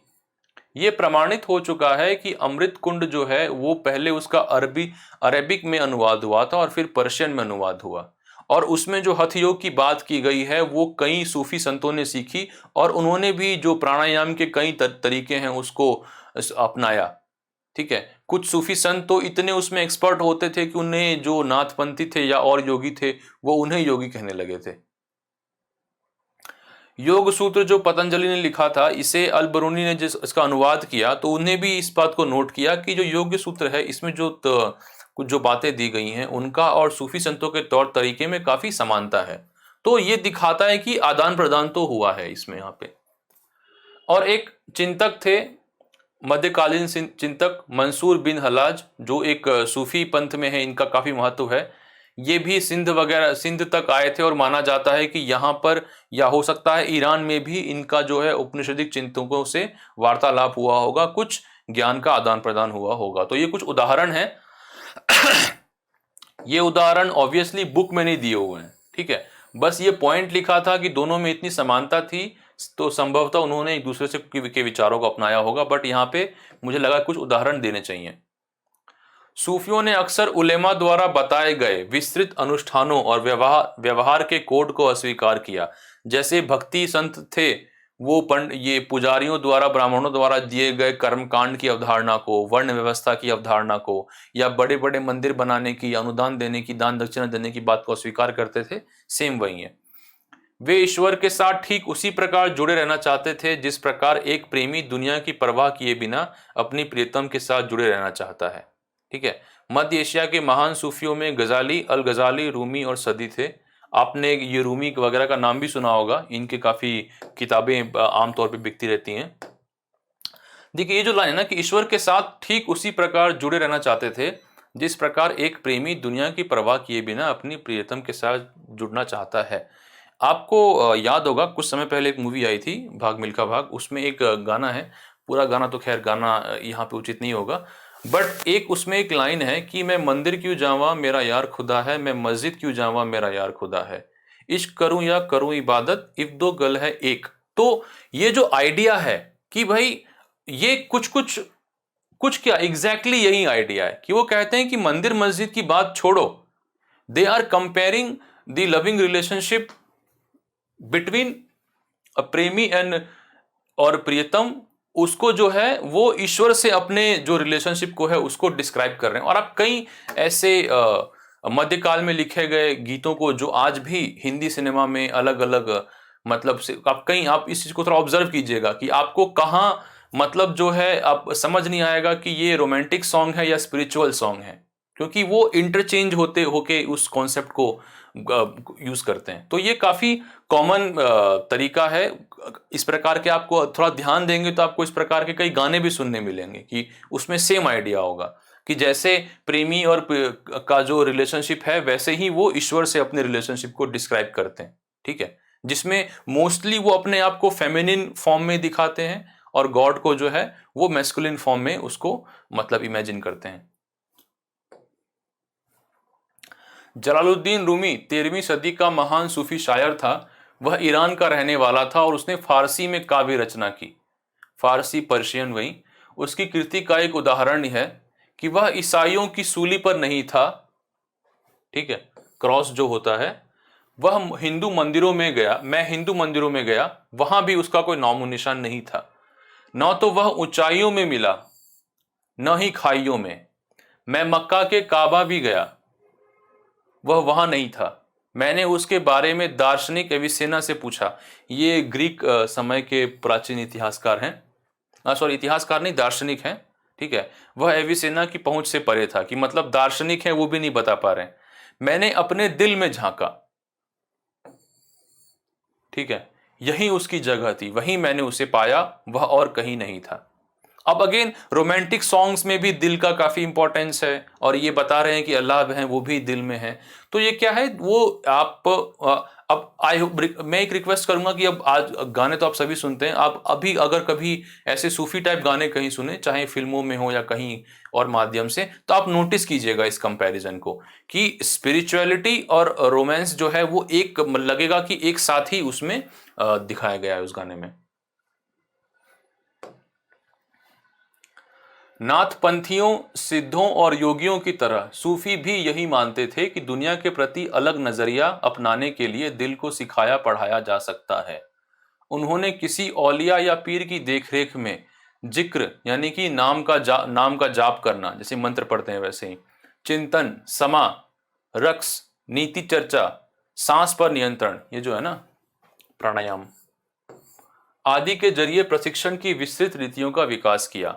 इसी प्रकार आध्यात्मिक सूफी उस्तादों की पीढ़ियों सिलसिलों का प्रादुर्भाव हुआ।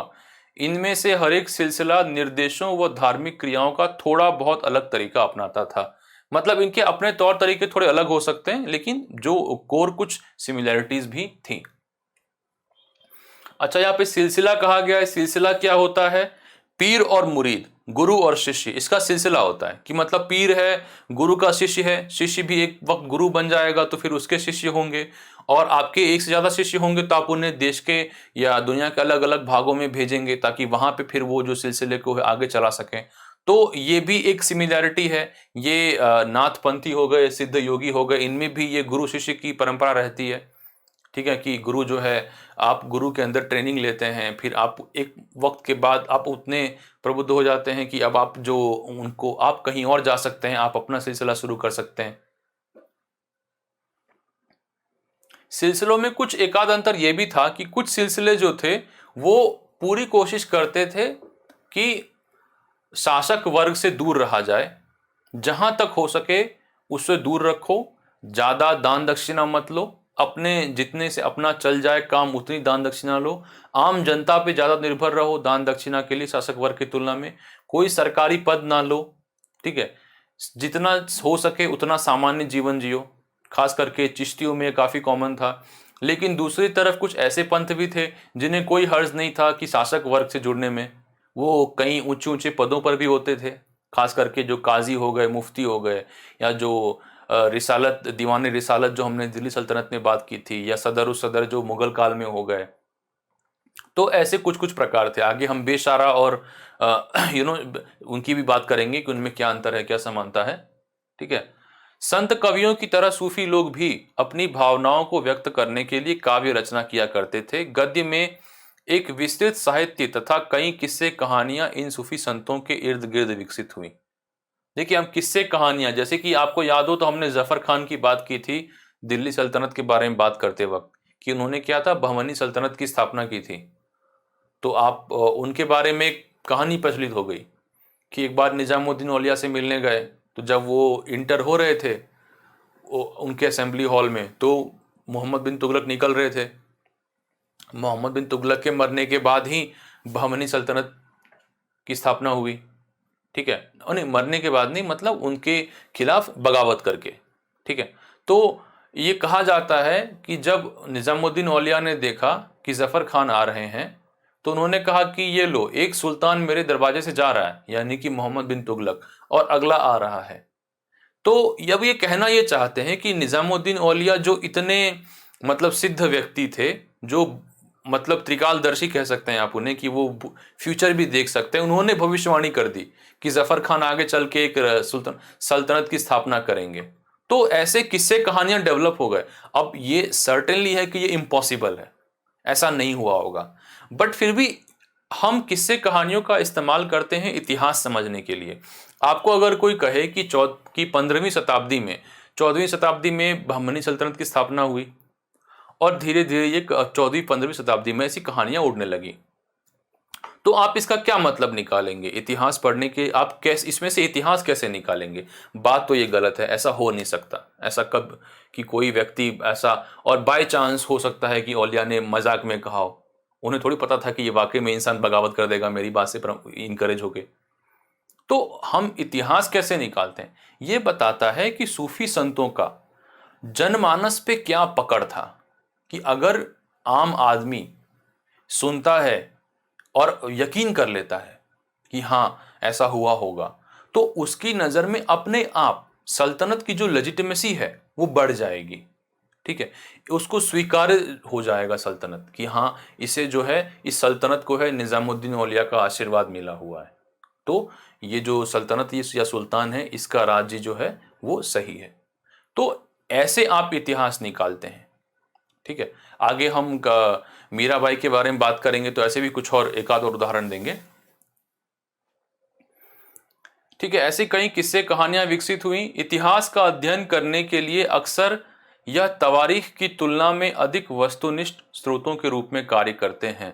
आपको याद होगा कि हम तारीख और तवारीख की बात कर रहे थे, ज़्यादातर जो हैं वो सुल्तानों के मतलब पैट्रनेज में लिखी गई थी, ठीक है। जो उनके लेखक थे, या तो वो राज दरबारी होते थे, सुल्तान के लिए काम कर रहे हैं, या तो मतलब उपहार या भेंट के होप में लिख रहे हैं कि अगर हम कुछ लिख के देते हैं सुल्तान को तो वो हमें गिफ्ट देंगे। तो अब ऐसे में स्वाभाविक है वो व्यक्ति ऑब्जेक्टिव चीज़ें तो लिखेगा नहीं, काफ़ी मतलब बातें बढ़ा चढ़ा के लिखेगा कि सुल्तान 8 फीट के थे, बहुत अच्छा गिटार बजाते थे, ठीक है, गाते थे, तो मतलब चिड़िया फेल उनके सामने गाने में। तो ऐसे खूब बढ़ा चढ़ा के बातें कर लिखेगा उसके अंदर। तो कई बार ये होता है कि आधुनिक इतिहासकारों को दिक्कत होती है तवारीख इतिहासकारों की लिखी हुई बातों को मतलब एक्सेप्ट करने में। उनकी तुलना में जो सूफी संप्रदायों ने जो कुछ लिटरेचर छोड़ा है अपने पीछे, जो साहित्य छोड़ा है, कई बार वो एक अल्टरनेटिव व्यू देता है इतिहास को समझने का, ठीक है। उस समय का जो समाज है उसे समझने का एक अल्टरनेटिव व्यू देता है।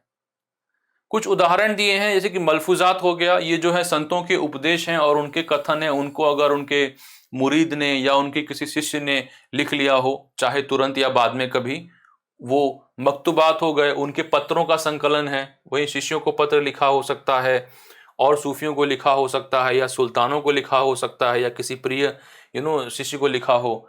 तज़किरास हो गए, उनकी जीवनियां हो गई, और सूफी विचारों पर ग्रंथ हैं। ऐसे कुछ उदाहरण हैं जो ये मतलब ये श्रेणियां हैं, ठीक है। तो इन जैसे कि मलफूजात में हो सकता है कि अलग अलग सूफी संतों के अपने मलफूजात हो। वैसे ही एक अमीर खुसरो थे, ये तूतिए हिंद कहा जाता है, अलाउद्दीन खिलजी के समकालीन थे, ठीक है। तो इन्होंने भी कई सारे सूफी पंथ के सूफी पंथ में साहित्य लिखे हैं। इनका जो आप एक बार विकिपीडिया खोल के देखिएगा तो पता चलेगा कि इनके क्या अचीवमेंट्स हैं संगीत में, गाने में, या कविताएं लिखने में। इनकी मसनवियां हुआ करती थी। मसनवियां जो हैं वो काफ़ी लॉन्ग फॉर्म पोएम्स होती हैं। तो ये भी एक तरीके से आप राज दरबार कवि कह सकते हैं कि इन्होंने दिल्ली सल्तनत के अलग अलग सुल्तानों के लिए काफ़ी अच्छे ग्रंथ, काफ़ी अच्छी रचनाएं लिखी हैं। लेकिन कुछ हद तक इनकी रचनाओं का भी इतिहास समझने के लिए प्रयोग हो सकता है। 11वीं शताब्दी से मध्य एशिया से बड़ी संख्या में सूफी संत हिंदुस्तान आकर बसने लगे। यह प्रक्रिया दिल्ली सल्तनत की स्थापना के साथ और तेज हो गई और उपमहाद्वीप में कई प्रमुख सूफी केंद्र विकसित हुए। इसमें मंगोल आक्रमणों का भी बहुत बड़ा रोल था। दूसरी तरफ मंगोल आक्रमण और जो तैमूर का जो आक्रमण है 14वीं सदी के अंत में, इन दोनों आक्रमणों ने, पहले मंगोलों ने क्या किया, पहले भारत की तरफ धकेला, और तैमूर जो कि दिल्ली पे आक्रमण किया था तो उसने दिल्ली से वह उत्तर भारत से दक्कन की तरफ या पूर्व की तरफ लोगों को धकेला। ये दो बाह्य आक्रमणों का थोड़ा रोल ज्यादा था। देखिए, हम दो प्रकार के हमने एक तो बताया कि सूफी सिलसिलों में एक अंतर यह था कि कुछ पूरी कोशिश करते थे शासक वर्ग से दूर रहने की, सादा जीवन जीने की, लेकिन दूसरों को इससे फर्क नहीं पड़ता था। उन्हें ठीक थे कि हाँ, हम एक अच्छा जीवन जिएंगे, एक अमीर जीवन जिएंगे। अगर कोई एम्प्लॉयमेंट मिलती है पब्लिक सेक्टर में, ठीक है, जज, चाहे वो हाई कोर्ट में जज का जॉब हो गया, या कोई ट्रस्ट में अगर सुल्तान ने अपॉइंटमेंट दे दी, ठीक है, तो उसको एक्सेप्ट करने को तैयार थे। दूसरी एक अंतर ये हो गया। दूसरा अंतर ये है बशारा और बेशारा का। बशारा वो हो गए जो शरिया को मानते थे, और बेशारा जो थे वो शरिया को नहीं मानते थे और अक्सर घुमंतु जीवन जीते थे, जैसे कि कलंदर हो गए, मदारी हो गए। ये जो कुछ पंथ थे ये बेशारा में आते थे। चिश्ती सिलसिला सबसे प्रभावशाली सिलसिलों में से एक था। इनमें अजमेर के ख्वाजा मोइनुद्दीन चिश्ती, दिल्ली के कुतुबुद्दीन बख्तियार काकी, पंजाब के बाबा फरीद, दिल्ली के ख्वाजा निजामुद्दीन औलिया और गुलबर्गा के बंदा नवाज जेसुदराज पीरों की श्रृंखला थी। ये बंदा नवाज को निकलना पड़ा था दिल्ली क्षेत्र से तैमूर की वजह से। बाबा फरीद, इनकी जो दरगाह है अभी पाकिस्तान में पाकपत्तन जगह है, बॉर्डर के काफ़ी करीब है। आपने कभी गाने वगैरह सुने हो तो इनका काफ़ी नाम आता है सूफी गानों में, ठीक है। और इनकी रचनाएं हैं, उनको गुरु ग्रंथ साहिब में भी ऐड किया गया है, ठीक है। और देखिए, चिश्ती सिलसिला के इतने प्रभावशाली होने का जो सबसे मुख्य कारण है कि इनके जितने भी इंपॉर्टेंट दरगाह हैं लगभग सभी के सभी इंडियन सब कॉन्टिनेंट में ही हैं, कोई बाहर नहीं है यहाँ से, ठीक है। तो क्या है कि एक तरीके से नेटिव सिलसिला है, कि जो स्वदेशी सिलसिला कह सकते हैं आप इसे, इसलिए थोड़ा प्रभावशाली ज़्यादा है ये। सूफी उस्ताद खानकाहों में विशेष खानका जो उनका जो हॉस्पाइस होता था में विशेष बैठकों का आयोजन करते थे, जहां सभी प्रकार के भक्त आते थे। सभी प्रकार के मतलब वो राज दरबारी भी हो सकते हैं, व्यापारी भी हो सकते हैं, जन सामान्य भी हो सकते हैं, कोई ऐसी रोक टोक नहीं थी। और आध्यात्मिक विषयों पर चर्चा करते थे। अपनी सांसारिक समस्याओं को सुलझाने में संतों का आशीर्वाद मांगते थे, क्योंकि लगता था कि संतों के पास दैवी शक्तियां हैं और उनका आशीर्वाद से कि ताबीज बांध के देना हुआ कि किसी का कोई भी दिक्कत है, तबीयत खराब हो, बच्चा नहीं हो रहा, कुछ भी हो सकता है, कोई व्यापार ठीक से नहीं चल रहा, कोई बार बार नुकसान हो जा रहा है, कुछ भी हो सकता है, आप उनसे प्रार्थना करें, वो ताबीज वगैरह बांधते थे इत्यादि। या केवल संगीत और नृत्य के जलसों में शामिल होकर चले जाते थे, जो हमने अभी समा रक्स इत्यादि वगैरह की बात की थी। तो ये जलसे भी होते थे रेगुलरली वहाँ पे आके। अब खैर ये सब तो मूवी में आप देखते ही होंगे, मूवीज वगैरह में कि कई बार जो जलसों की बात, जलसों के आसपास गाने बनाए जाते हैं। वो रॉकस्टार मूवी का काफ़ी फेमस सॉन्ग है, एक तरीके का वो जलसा ही है कि लोग आ रहे हैं, जलसों में बैठ रहे हैं, एक कल्चरल इवेंट है, उसको एंजॉय किया और आप घर चले गए। अक्सर लोग मानते थे कि सूफी संतों के पास चमत्कारी शक्तियां हैं जिनसे आम लोगों की बीमारियां और अन्य तकलीफें दूर हो सकती हैं। सूफी संतों की समाधि दरगाह एक तीर्थस्थल बन जाता था जिसमें सभी धर्मों के हजारों लोग इकट्ठे होते थे। जो उर्स वगैरह होता है या लोग चादर वगैरह चढ़ाने जाते हैं, वो अब तो आप देखते ही हैं आप रोजमर्रा की जिंदगी में। ठीक है, अब है उत्तर भारत में धार्मिक धार्मिक बदलाव। हमने कुछ चीजें देख ली। एक तो दक्षिण से जन आंदोलन के तौर पर भक्ति आ रहा है थोड़े थोड़े परिवर्तन के साथ। दूसरा, सूफी मत भी है वो आ चुका है। और यहाँ पे ऑलरेडी जो नाथपंथी हैं, जो सिद्ध हैं या योगी हैं, वो जन आंदोलन के स्तर पर वो काम कर रहे हैं। तो इन सभी के संयुक्त प्रभाव के तहत हम जो है देखते हैं कि उत्तर भारत में भक्ति जन आंदोलन के तौर पे शुरू होती है। उत्तर भारत में धार्मिक बदलाव, ठीक है। 13वीं शताब्दी के बाद की अवधि ने उत्तर भारत में भक्ति आंदोलन की एक नई लहर देखी। इस युग में इस्लाम, ब्राह्मणवादी हिंदू धर्म, सूफी मत और भक्ति के विभिन्न पंथ और नाथपंथ, सिद्धों और योगियों ने एक दूसरे को प्रभावित किया। हमने देखा कि नए किसान और नए शिल्पकार वर्गों का आदिवासी समाज में से उदय हो रहा था। नए शहर और राज्य उभर रहे थे। लोग नए व्यवसायों और भूमिकाओं को का आविष्कार कर रहे थे। ऐसे लोग, विशेष रूप से शिल्पकार, किसान, व्यापारी, मजदूर, इन नए संतों को सुनने के लिए उमड़ पड़े और उनके विचारों का प्रसार हुआ। हमने, आपको याद हो तो हमने बंगाल की बात की थी, खास करके पूर्वी बंगाल की पीरों के बारे में बात की थी वहां पे, ठीक है। दूसरी तरफ हमने बात की थी आपको उत्तर पश्चिम में जो है परिवर्तन है। उत्तर पश्चिम में कैसे मतलब लोगों ने इस्लाम स्वीकार किया। जो जाट पीजेंट्री थी, जो कृषक वर्ग था, उन्होंने सिख धर्म को और इस्लाम को स्वीकार किया। तो बात यही है कि जब आर्थिक परिवर्तन होगा, जब एक जनजाति समाज जो है कृषक समाज में बदलेगा, या अगर समाज में बहुत असामान्यता होगी, जैसे कि हमने पूर्व महाजनपद काल में देखा था कि इतने तेजी से सामाजिक परिवर्तन हो रहे थे कि कई लोग उससे अनकंफर्टेबल थे, तो वो कुछ आंसर्स, उत्तर ढूंढ रहे थे दार्शनिक स्तर पर। तो क्या है कि ऐसे समाज में हर वक्त इतना जो है दर्शन के लिए, आध्यात्म के लिए इतनी भूख तो होती है कि अगर कोई नया धार्मिक संदेश आता है जो बेहतर है पुराने धार्मिक संदेशों से, जो कुछ नया लेकर आ रहा है, जो लोगों को अच्छा फील करा रहा है, अपलिफ्ट कर रहा है, तो उसको एक्सेप्ट तो किया जाएगा समाज में। इसी की ये पॉइंट है। सामाजिक असमानता ने आध्यात्मिकता की भूख बढ़ाई थी। आपको याद हो तो हमने बात की थी कि भाई जो असमानता बढ़ रही थी समाज में, वो दिल्ली सल्तनत और मुगल काल में भी बढ़ती रही थी। तो जो भौतिक परिवर्तन है, जो सामाजिक असमानता है, ठीक है, या जो समाज का एक स्वरूप से दूसरे स्वरूप में बदलना है, नए शिल्पों का या नए चीज़ों का, नए शिल्पों का आगमन है, ठीक है, तो ये सब परिवर्तन होते रहते हैं समाज में, जिसके कारण जो है एक जो धार्मिक बदलाव की या अध्यात्म की जो भूख है वो बनी रहती है। उनमें से कुछ, जैसे कबीर और बाबा गुरु नानक ने सभी रूढ़िवादी विचारों को खारिज कर दिया। मतलब ये काफी रेडिकली अलग हुए। काफी इनका जो मत था वो थोड़ा ज्यादा अलग था। दूसरी तरफ तुलसीदास और सूरदास जैसे अन्य संतों ने मौजूदा मान्यताओं और प्रथाओं को स्वीकार करते हुए उन्हें सबकी पहुंच में लाने का प्रयत्न किया। मतलब ये सुधार की बात कर रहे थे। एक ये नहीं कि अब आपका रास्ता हमारे रास्ते से बिल्कुल अलग है, उतने अलग नहीं, उतने रेडिकल नहीं, बस उस स्ट्रक्चर के अंदर रहते रहते सुधार की बात हो रही थी। जैसे कि आप बात करते हैं कि जब रिफॉर्मेशन हुआ था वर्ल्ड हिस्ट्री में, तो एक तरफ प्रोटेस्टेंट मत के लोग थे जो कैथोलिक चर्च से पूरी तरीके से अलग हो जाना चाहते थे।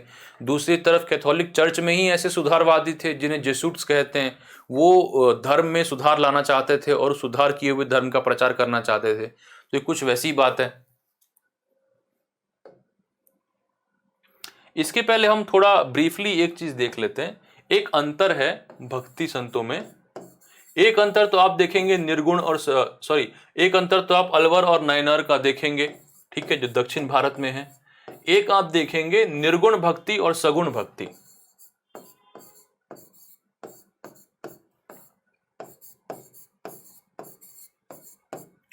यहां मैं पहले क्लैरिफिकेशन दे दूं कि हमारे देश में आजकल जो है धर्म को लेके जो भावनाएं हैं वो काफ़ी स्ट्रांग हैं, पीपल हैव स्ट्रांग ओपिनियंस।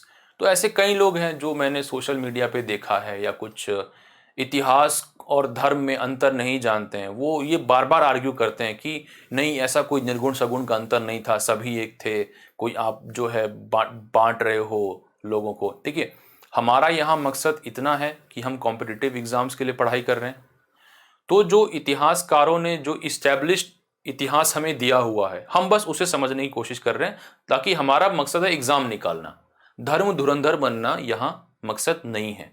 तो जो पढ़ी पढ़ाई चीज है यहाँ पर एक स्टूडेंट को उतने पे ही फोकस रहना है। आप अगर अग्री करें किसी पॉइंट से, ठीक है, आप वो एग्जाम में उसको लिख पाएंगे, डिसएग्री करें मत लिखिएगा एग्जाम में, कोई हर्ज नहीं है। ओके, तो निर्गुण संतों में था कि वो निराकार प्रभु की में यकीन रखते थे। जैसे कि आप कबीर हो गए या गुरु नानक हो गए, ठीक है, वो उनके मुताबिक जो गॉड हैं उनका कोई आकार नहीं है, कोई गुण नहीं है, ठीक है, उनकी आप मूर्त रूप में पूजा नहीं कर सकते, अमूर्त रूप में पूजा उनकी कर सकते हैं। दूसरी तरफ जो है सगुण थे, वो ऑब्वियसली ईश्वर का एक आकार है, ठीक है। अब उसमें फिर जो है कि आप कृष्ण भक्ति एक पंथ है, दूसरी तरफ राम भक्ति एक पंथ है, ठीक है, या उसमें भी कोई स्थानीय वैरायटी हो सकती है। तो ये मुख्य अंतर है भक्ति संतों में निर्गुण और सगुण का। तुलसीदास ने राम के रूप में भगवान की कल्पना की। अवधि में लिखी गई उनकी रामचरितमानस, अब जो रामायण जो मोस्ट ऑफ हम लोग जो रामायण जानते हैं वो दरअसल तुलसीदास की लिखी हुई रामचरितमानस है, ठीक है। उनकी भक्ति की उनकी अवधि में लिखी गई उनकी रामचरितमानस उनकी भक्ति की अभिव्यक्ति और साहित्यिक कृति दोनों के रूप में महत्वपूर्ण है। सूरदास श्री कृष्ण के अनन्य भक्त थे। उनकी रचनाएं सुर सागर, सुर सरावली और साहित्य लहरी में संग्रहित है। इन्हीं के समकालीन असम के शंकर देव, हमने इनके बारे में बात की थी जब हम अहोम साम्राज्य की बात कर रहे थे कि कैसे उन्होंने कई धार्मिक परिवर्तन लाए एक ऐसे समाज में जो उसी वक्त सामाजिक और आर्थिक परिवर्तन के दौर से भी गुजर रहा था। प्रवृत्ति 15वीं सदी ने विष्णु भक्ति पर जोर दिया और असमिया में कविता और नाटक लिखे। उन्होंने नामघर स्थापित करने की पद्धति चलाई जो आज तक चली आ रही है। इसी परंपरा में दादू दयाल, रविदास और मीराबाई ये जो हैं जन आंदोलन के पक्ष को ज्यादा आगे लाते हैं। जैसे संत भी शामिल हैं। मीराबाई एक राजपूत राजकुमारी थी जिनकी 16वीं शताब्दी में मेवाड़ के शाही परिवार में शादी हुई। वह रविदास की शिष्या बन गई, एक संत जो अछूत जाति का माना जाता था। तो आप देखिए कि जन आंदोलन का पक्ष कितना प्रबल है कि वो एक शाही परिवार में उनकी एक शासक परिवार में उनकी शादी हुई थी और फिर एक की शिष्या बनी जो मतलब एक समाज में वो मतलब उस स्थिति उनकी खराब है, ऐसे जाति से वो आते हैं। और फिर है कि वह कृष्ण को समर्पित थी। उन्होंने कई भजनों की रचना की जिनमें उनकी भक्ति की गहराई साफ दिखाई देती है। उनके भजनों में उन्होंने खुले तौर पर उच्च जातियों के मानदंडों को चुनौती दी और राजस्थान और गुजरात की जनता में लोकप्रिय हुई।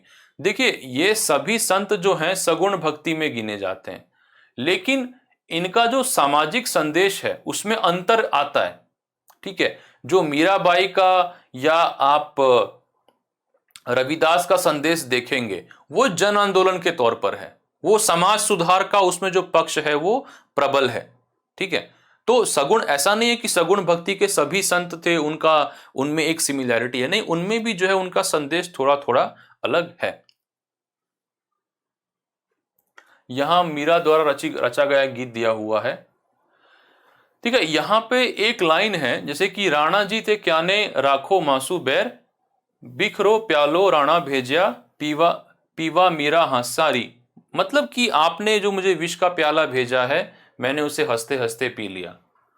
अब यहाँ पे फिर वही बात आती है कि अगर आपसे ये पूछा जाए, एक प्रश्न हो कि मीराबाई का जो मध्यकालीन भक्ति में उनके महत्व पे टिप्पणी कीजिए या उनके योगदान पे टिप्पणी कीजिए इत्यादि, तो आपको उनके बारे में जो मिथक है, एटलीस्ट अगेन ये आपकी मान्यता हो सकती है, उनके बारे में जो मिथक है आप उन्हें सच मानते हो, आपको उन लेकिन मान्यताओं को उत्तर में नहीं लिखना है। ठीक है कि उन्हें विष का प्याला दिया गया तो उन्होंने उसे पी लिया और वो जिंदा बच गई, या मैंने एक बार एक आंसर में देखा था, लिखा हुआ था कि कैसे वो जो कृष्ण की जो मूर्ति है मंदिर में वहाँ वो समाहित हो गई।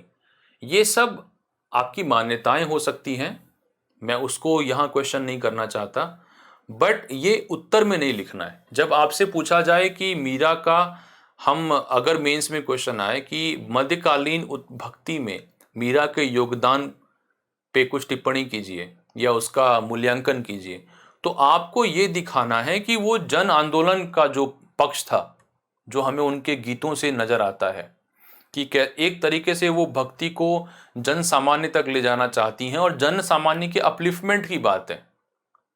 ठीक है कि कैसे वो शासक वर्ग के या पुजारी वर्ग के जो ढोंग हैं उसे चैलेंज कर रही है। रीजन क्या है कि उनकी कविताएं गुजरात और राजस्थान के लोगों में फेमस हैं। रीजन ये है कि अगर सामान्य व्यक्ति अपने का जो अनुभव है और उस गीत में जो वो अनुभव जो उसे मिल रहा है, अगर दोनों कनेक्ट होते हैं तो वो लोगों में पॉपुलर हो पाता है। तो आपको ये दिखाना है कि मीरा के गीतों में, मीरा की कविताओं में जो जन आंदोलन का पक्ष है उसकी बात करनी है। ठीक है, ना कि उनके जीवन से जो मिथक जुड़े हुए हैं उनकी बात करनी है। आप उसमें माने या ना माने ये आपका चयन है, लेकिन जब आप सिविल सर्विस की तैयारी कर रहे हैं, चाहे यूपीएससी हो या कोई स्टेट सर्विसेज हो, तो आप रैशनल आंसर लिखेंगे। ठीक है। अधिकांश संतों की एक विशेषता यह है कि उन्होंने रचनाएं क्षेत्रीय भाषाओं में की और उन्हें उनकी रचनाओं को गाया भी जा सकता है। वे बेहद लोकप्रिय हुए और पीढ़ी दर पीढ़ी उन्हें मौखिक रूप से संभाल कर रखा गया। आमतौर पर गरीब, वंचित समुदाय और महिलाओं ने इन गीतों को प्रसारित किया और अक्सर अपने अनुभव को भी इन गीतों में जोड़ा। इसलिए आज हमारे पास जो भी गीत हैं वो उन्हें पीढ़ी दर पीढ़ी गाने वालों की भी उतनी ही रचनाएं हैं जितनी की भक्ति संतों की हैं। इसीलिए इन गीतों को आप एक जब आप इन्हें पढ़ते हैं तो with a pinch of salt, कि जो लिखा है उसे प्रॉपरली हाँ कि हाँ ऐसा ही हुआ होगा, सच नहीं मान लेना है।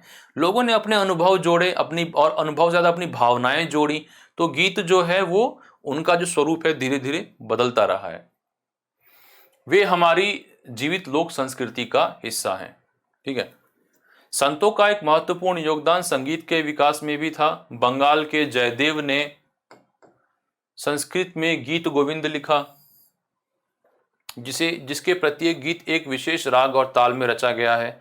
संगीत पर इन संतों का एक महत्वपूर्ण प्रभाव उनका भजन, कीर्तन और अभंगों को तालबद्ध करना था। आपको याद होगा कि शंकर देव ने सत्रिया डांस है, ठीक है, या नए प्रकार के नाटक हैं, नए प्रकार के गीत हैं जो प्राचीन परंपराओं के आधार पर उन्होंने आसाम में डेवलप की थी। तो ये कुछ उदाहरण हैं उसके। भावनापूर्ण अनुभवों पर जोर देने वाले ये गीत आम लोगों में खूब प्रसिद्ध हुए। देखिए, जैसे कि रामचरितमानस जो है, आज के समय में जो भी लोगों के घर पे रामायण पढ़ी जाती है, चाहे किसी के घर रखी हो या आपने टेलीविजन में देखी हो, ये सभी की सभी रामचरितमानस पर आधारित है। ठीक है। तो ये है इन संतों का प्रभाव। कबीर के जो दोहे हैं वो, मतलब किस व्यक्ति ने अपने स्कूल टाइम में हिंदी की किताब में वो नहीं पढ़े होंगे। तो ये इनका योगदान है। आप इसे एक उदाहरण के तौर पर लिख सकते हैं अपने आंसर में कि इनका योगदान क्या है, कि उस समय से लेके आज तक ये इतने पॉपुलर हैं। दूसरा, हमने गीत गोविंद की बात की। देखिए, गीत गोविंद में पहली बार, ये 12वीं सदी में लिखा गया था। ठीक है। राधा का जिक्र पहली बार गीत गोविंद में हुआ है और इसमें राधा को कुछ हद तक कृष्ण से ज्यादा महत्व दिया गया है। कृष्ण के बारे में इससे पहले जैसे कि भागवत पुराण लिखे गए थे, हरिवंश लिखा गया था, जिसे एक तरीके से आप महाभारत का सप्लीमेंट्री मान सकते हैं। वहाँ कृष्ण के जीवन के बारे में जो आपने टेलीविजन प्रोग्राम्स में देखा होगा कि उनका किन सरकमस्टांसेस में जन्म हुआ, फिर वहाँ से वृंदावन में वो रहे, उनको कंस मामा, और वो जो भी उनकी कहानी है उनके बारे में जो हमने टीवी में सुनी है, वो उस तरीके की चीज़ें ये हरिवंश और भगवत पुराण से तो मिल जाती हैं। लेकिन जो राधा का वर्णन है, राधा का वर्णन वो पहली बार गीत गोविंद में है, और ये भी भक्ति परंपरा से ही मतलब उसका सीधा जुड़ाव है कि कैसे राधा यहाँ पे भक्त है और कृष्ण, जैसे कि हम और आप जो भक्त हुए वो राधा के तौर पर हैं, और कृष्ण जो है वो जो इष्ट देव हुए। जैसे कि हमने अभी सूफियों के तो तरीके की बात की, वो कैसे प्रेमिका और प्रेमी के तरीके से अल्लाह और सूफी संत के रिश्तों को समझाते हैं, वैसे ही कुछ कुछ ये वही वाला एंगल है कि कैसे राधा एक जो भक्त है वो राधा है, और कृष्ण जो है वो आपके देवता हैं। तो यहाँ पे है कि धीरे धीरे ये आइडियाज इवॉल्व होते हैं। ठीक है, अब हम दो संतों पे ध्यान देंगे, कबीर और नानक। देखिए, कबीर के जो दोहे हैं उनका जो मैसेज था वो काफी रेडिकल था। मतलब वो सुधार उधार की बात नहीं करते हैं, वो कहते हैं कि ये सारे तरीके ही गलत हैं, कोई इसमें सुधार नहीं हो सकता। यहां पे देखिए एक लाइन में वो कह रहे हैं कि ब्राह्मण जो है एकादशी का व्रत करता है, काजी जो है वो आपको मुहर्रम, ये आप जो है वहां पे काजी भी व्रत रखते हैं अपने महीने भर। लेकिन कहते हैं कि आपने बाकी के 11 महीने, देख यहाँ पे कहा है ब्राह्मण 42 करे 24, जो एकादशी का व्रत है वो करता है, काजी मरहम जान, मतलब जो आपके जो रमजान वगैरह रखते हैं आप रोजे, उन्होंने कहा 11 मास क्यों छोड़ दिए, फिर आपने, आप लोग एक एक महीना कर रहे हैं, 11 मास क्यों छोड़ दिए। दूसरा कह रहे हैं कि पूर्वी दिशा हरि का वास, की हरि जो है पूर्व में रहते हैं, पश्चिम अल्लाह मुकाम, की अल्लाह पश्चिम में रहते हैं, दिल ही खोजी दिले भीतरी यही राम रहीमान। मीन्स कि भाई आप दिल में खोजो, वही जो हमने रूमी की बात, जलाल रूमी वाली बात कही थी कि दिल में खोजो, पश्चिम पूर्व की बात मत करो, एकादशी या आप जो रोजे रख रहे हो उसकी बात मत करो, आप क्यों अपना सर जमीन पे मार रहे हो, या आप क्यों इतना स्नान कर रहे हो। इस तरह की जो उनके जो है मतलब आइडियाज हैं कि वो एकदम शार्पली अलग हैं जो प्रिवेलिंग धार्मिक प्रैक्टिसेस हैं उससे। कबीर संभवतः 15वीं-16वीं सदी में हुए, उनका पालन पोषण बनारस में हुआ। हालांकि उनके जीवन के बारे में बहुत कम विश्वसनीय जानकारी है।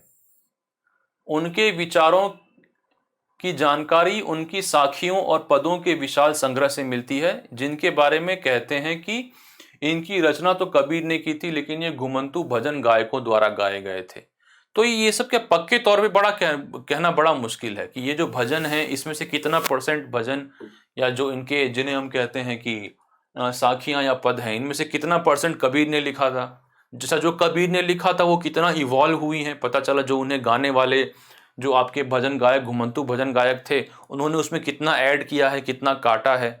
तो होता क्या है कि जो हमने तभी कहा था कि लोग जो पीढ़ी दर पीढ़ी किसी भजन को गाते हैं उसमें वो अपने अनुभवों को जोड़ते हैं, तो पता चला जो ओरिजिनली लिखा गया था उससे बिल्कुल अलग हो गया है, क्योंकि लोगों ने अपने अनुभव बताए हैं उसमें। कबीर के उपदेश, हाँ, इनमें से कुछ भजन गुरु ग्रंथ साहिब पंचवाणी और बीजक में संग्रहित किए गए हैं। बीजक जो है वो कबीर, एक और है कबीर ग्रंथावली, वो राजस्थान क्षेत्र में फेमस है।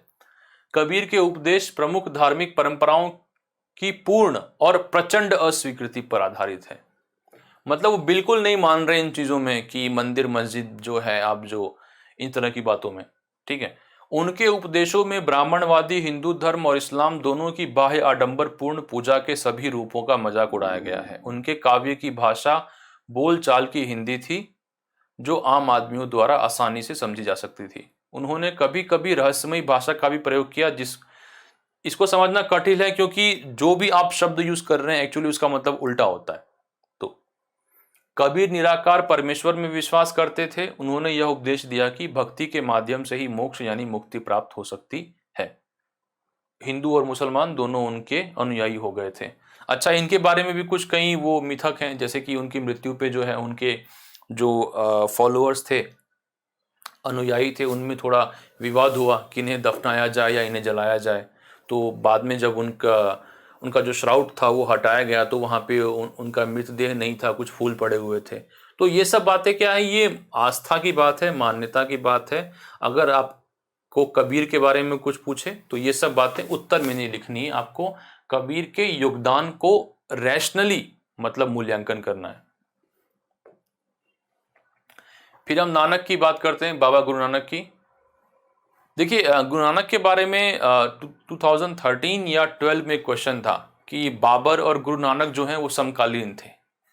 तो है भी लगभग लगभग दोनों का जो लाइफ स्पैन था वो यही था। के बारे में कबीर की तुलना में हम नानक के बारे में कबीर की तुलना में अधिक जानते हैं। तलवंडी जो पाकिस्तान में अभी है में वो जन्मे और उन्होंने करतारपुर साहिब, जो करतारपुर कॉरिडोर जो आता है ना बार बार न्यूज़ में नाम, वहीं की इंडिया से वहां जाने का एक कॉरिडोर बनाया हुआ है। में अपना स्थायी केंद्र स्थापित करने से पहले उन्होंने व्यापक यात्रा की। कुछ सोर्स तो बताते हैं कि वो श्रीलंका तक गए थे और काफ़ी दूर दूर तक घूमे थे ज्ञान प्राप्ति के लिए। जैसे बुद्ध घूमे, जैसे महावीर घूमे, कि अलग अलग लोगों से मिले, अलग अलग मतों और पंथों के लोगों से विचारों का आदान प्रदान किया और फिर एक अपना सिस्टम डेवलप किया। उन्होंने अपने अनुयायियों के लिए करतारपुर में एक नियमित उपासना पद्धति अपनाई जिसमें उनके शब्दों, ये क्वेश्चन बन सकता है कि शब्द जो हैं वो किस संत से जुड़े हुए हैं, को गाया जाता था। अपने पंथ, जाति या लिंग सभी प्रकार के अंतर को भूलकर उनके अनुयायी रसोई लंगर में भोजन करते थे। बाबा गुरु नानक ने उपासना और धार्मिक कार्यों के लिए जो जगह नियुक्त की थी उसे धर्मसाल कहा जाता था, जो आजकल गुरुद्वारा कहा जाता है। नानक ने अपनी मृत्यु के पूर्व लेहना उर्फ गुरु अंगद को अपना उत्तराधिकारी नियुक्त किया। उन्होंने नानक की रचनाओं का संग्रह किया और अपनी रचनाओं को जोड़ के उन्होंने एक जगह मतलब उनका कंपाइलेशन किया और एक नई लिपि यानी कि गुरुमुखी लिपि में उसे लिखा। बाद में गुरु अंगद के बाद के 3 और गुरुओं की रचना गुरु अर्जुन देव ने संकलित किया उनको। और बाद में बाबा फरीद, जिनका हमने अभी बात की थी कि पाकपतन जो है पाकिस्तान में जगह है, वहाँ उनकी दरगाह है। संत कबीर, भगत नामदेव महाराष्ट्र धर्म से और गुरु तेग बहादुर जैसे अन्य हस्तियों के लेखन को इस संकलन में जोड़ा गया है। 1706 में इस संकलन को गुरु गोविंद सिंह द्वारा प्रमाणित किया गया, जो अब गुरु ग्रंथ साहिब के तौर पे जानी जाती है। देखिए नानक के अनुयायियों की संख्या 16वीं शताब्दी में उनके उत्तराधिकारियों के नेतृत्व में बढ़ती गई। वे सभी जातियों से थे, लेकिन व्यापारियों, कृषकों, कारीगरों और शिल्पकारों की इसमें बहुलता थी। गुरु नानक स्वयं एक खत्री, जो एक व्यापारी वर्ग था, उस वर्ग से थे। तो इस शुरू में जो है वो व्यापारी वर्ग का ज़्यादा झुकाव था।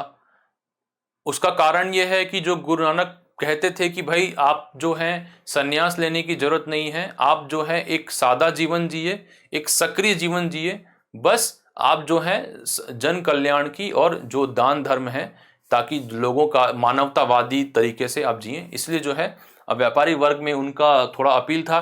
बाद में जो है जो जाट कृषक वर्ग था, जो हमने जिनके बारे में पढ़ा था कि जनजातीय समाज, जनजातीय स्वरूप से वो कृषक स्वरूप लेने लगे थे, तो उनका भी जो है, उनको भी जो संदेश था गुरु नानक का, जो समानता का, मानव की भाई मानव समान है, सरल सादे जीवन का जो उनका संदेश था, वो भी उनको काफ़ी अपील किया। तो बाद में जो कृषक वर्ग भी जुड़ा उससे। इसका कारण हो सकता है कि नानक ने आग्रह किया था कि उनके अनुयायी गृहस्थ हों और उत्पादक और उपयोगी व्यवसाय से जुड़े रहें। अनुयायियों से यह आशा की गई थी कि वे नए समुदाय के सामान्य कोष में योगदान भी करें। इससे क्या है कि आप जो कम्युनिटी वर्क है, जो समुदाय के लिए काम है, कि आपका जो गुरुद्वारा है या कोई भी धार्मिक इशू है या कोई लंगर है, या उसको लंगर में, ऐसे कि आज भी आप देखते हैं कि कई गुरुद्वारों के साथ लंगर अटैच होते हैं और वहाँ पे कोई भी जा सकता है, उनका टाइम होता है कि इस टाइम पे आ सकते हैं और आप फिर आप कोई शुल्क दिए बिना आप कुछ खा सकते हैं। कोविड के टाइम में जो है ऐसे दिल्ली में इतने सारे जो गुरुद्वारे हैं उनने काफ़ी सिग्निफिकेंट रोल प्ले किया था। तो ये जो परंपरा है गुरु नानक के समय से चली आ रही है। उन्होंने कहा कि देखो आपको कोई संन्यास लेने की जरूरत नहीं है, आप गृहस्थ जीवन जिए, सेम जो महाराष्ट्र धर्म के संतों ने कहा था, आप बस सादा जीवन जिए, ठीक है, सक्रिय रहिए, ठीक है, दान दीजिए ताकि आपका भी भला हो और समाज के सदस्यों का भी भला हो। दान आपको ऊंचे ऊंचे मंदिर बनाने के लिए नहीं करने हैं, ऊंचे ऊंचे मस्जिद के लिए नहीं, ऊंचे ऊंचे गुरुद्वारों के लिए नहीं, आपको जो है समाज के लोगों का भला करने के लिए दान करना है ताकि समाज का भला हो। 17वीं शताब्दी के प्रारंभ से केंद्रीय हरमंदिर साहिब यानी कि स्वर्ण मंदिर जो अभी अमृतसर में है के आसपास रामदासपुर शहर का विकास होने लगा। ठीक है, प्रशासन में यह वस्तुतः स्वशासित था। ये एक बहुत इंपॉर्टेंट मुद्दा है कि पहले क्या हुआ कि अनुयायियों की सिख पंथ के फॉलोअर्स ने शुरू शुरू में पहले एक वहां पे गुरुद्वारा बनाया और धीरे धीरे, जैसे कि हमने बात की थी कि पूर्व मध्यकाल में कि नगरों की मंदिरों पर आधारित नगर, हमने बृहदेश्वर मंदिर की बात की थी और भी कई ऐसे उदाहरण हैं, वैसे ही ये गुरुद्वारे पर आधारित एक नगर था। लेकिन चूंकि इस गुरुद्वारे की स्थापना किसी राजा ने नहीं की थी, लोगों ने आपस में चंदा इकट्ठा करके, एक समुदाय ने अपने परिश्रम से, अपना श्रम दान करके, धन दान करके, जिसको जैसे कंट्रीब्यूट कर सके वैसे, चूंकि कम्युनिटी ने खुद खड़ा किया था उस पहले उस गुरुद्वारे को और उसके आसपास के नगर को बाद में, तो क्या है कि वो स्वशासित थे। क्योंकि भाई कोई बाहर का जो सूबेदार है या फौजदार है उसको इन्वॉल्व होने का क्या ग्राउंड है, आपने तो कोई काम नहीं किया है उसमें, तो स्वशासित था। आधुनिक इतिहासकार 17वीं शताब्दी के शुरुआती सिख समुदाय को राज्य के अंतर्गत एक राज्य मान रहे थे। वही है कि भाई कोई भी एक कम्युनिटी कहीं सेटल हो रही है, अगर वो अपने सारे अफेयर्स को खुद ही हैंडल कर रही है, ठीक है, अपना सोशल वर्क है, अपना धार्मिक काम है, जो सामाजिक काम है, अपनी ही प्रथाओं के आधार पे, अपने रीति रिवाजों के आधार पे अपने सामाजिक और पारिवारिक मुद्दों को डील कर रही है, तो फिर राज्य को हस्तक्षेप करने का कोई पॉइंट नहीं रह जाता है। राज्य कोशिश करेगा कि हाँ मैं भू राजस्व वसूल करूं इनसे, लेकिन अगर राज्य उसमें अगर ज्यादा सख्ती करेगा या ज्यादा शोषण करने की कोशिश करेगा तो फिर एक तरीके से एक ब्लो बैक आएगा, जो 17वीं सदी में आगे से जो जहांगीर, धीरे धीरे शाहजहां, औरंगजेब के काल में हुआ भी कि राज्य ने अपने आप को थोपने की कोशिश की ज्यादा मात्रा में और शोषण करने के स्तर तक अगर भू राजस्व वसूलने की कोशिश की। दूसरी तरफ जो है एक जो समाज था जिसकी एक अपनी सांस्कृतिक पहचान थी, तो वो भी है, अब वो धीरे धीरे क्या होगा, राजनीतिक महत्वाकांक्षा में ही बदलेगी, तो जो दोनों के बीच का संघर्ष ऐसे शुरू होता है। ठीक है, जहांगीर ने उन्हें एक संभावित खतरे के तौर पे देखा और 1606 में गुरु अर्जन देव को मृत्यु दंड दिया गया। दरअसल उन पे आरोप यह लगाया गया था कि जहांगीर का एक बेटा था खुसरो, उसने बगावत कर दी थी, तो वो जब उत्तर पश्चिम की तरफ भागा तो उस दरमियान इनसे गुरु अर्जन देव से मिला और गुरु अर्जन देव पे ने कहा जाता है कि उसे सफलता का मतलब का आशीर्वाद दिया था। तो इस चीज को है मुगल बादशाह ने एक तरीके से मतलब गलत माना, कहा कि भाई ये तो एक तरीके से ट्रीजन है कि आप मेरे खिलाफ किसी को आप आशीर्वाद दे रहे हैं। तो 17वीं शताब्दी में सिख जन आंदोलन का राजनीतिकीकरण शुरू हुआ। स्वाभाविक है कि एक समुदाय जो है उसकी एक सांस्कृतिक पहचान है, अपनी लिपि है, अपनी भाषा बोल रहे हैं, अपने धार्मिक और सांस्कृतिक तौर तरीके हैं, तो धीरे धीरे उनका राजनीतिकीकरण तो होना ही है, खास करके तब जब कोई बाहर की सत्ता है जो अपने आप को उन पे थोपने की कोशिश करेगी, जिसका दूरगामी परिणाम ये हुआ कि सदी का अंत आते आते खालसा पंथ की स्थापना की गुरु गोविंद सिंह ने। गुरु गोविंद सिंह खुद गुरु तब बने जब उनके पहले के गुरु तेग बहादुर का औरंगजेब के कहने पर दिल्ली में उनका वध हुआ था। अब ये जो चांदनी चौक के पास जो गुरुद्वारा है, ठीक है, शीशगंज, यहाँ पे एक और है रकाबगंज, अब आई थिंक इन दोनों में से कोई एक चांदनी चौक के पास है, दिल्ली में 2 गुरुद्वारे हैं, इन दोनों का गुरु तेग बहादुर से संबंध है और उन्हें मृत्युदंड दिए जाने से संबंध है एक्चुअली। खालसा पंथ के नाम से जाना जाने वाला सिख समुदाय अब एक राजनीतिक इकाई बन गया था। गुरु गोविंद सिंह ने एक नारा दिया था, राज करेगा खालसा।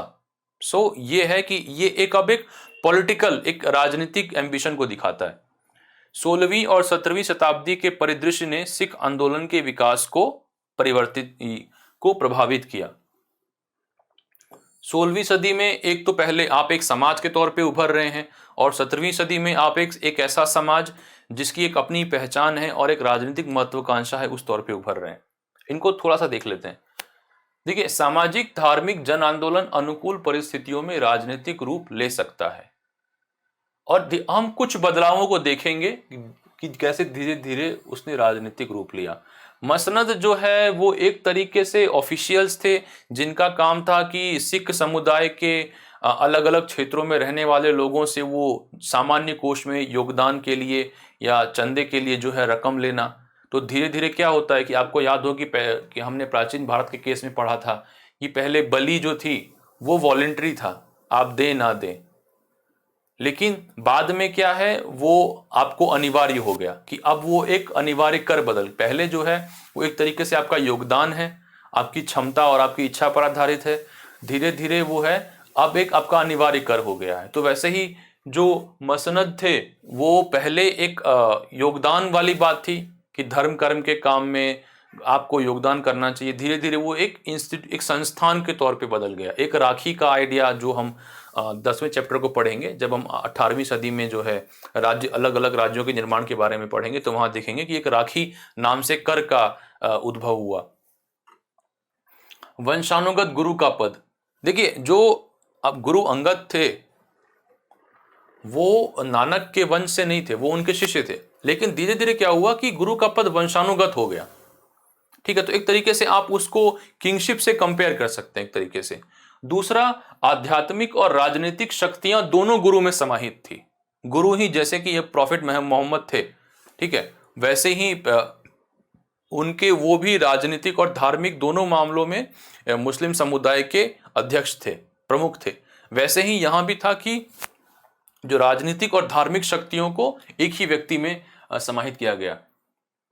और फिर मुगल अधिकारियों और मनसबदारों द्वारा शोषण, जो मनसबदारी प्रथा की कुरीतियां थी या जो मुगल प्रशासन में जो स्थानीय स्तर पर जो भ्रष्टाचार रहा होगा वो भी समस्या है।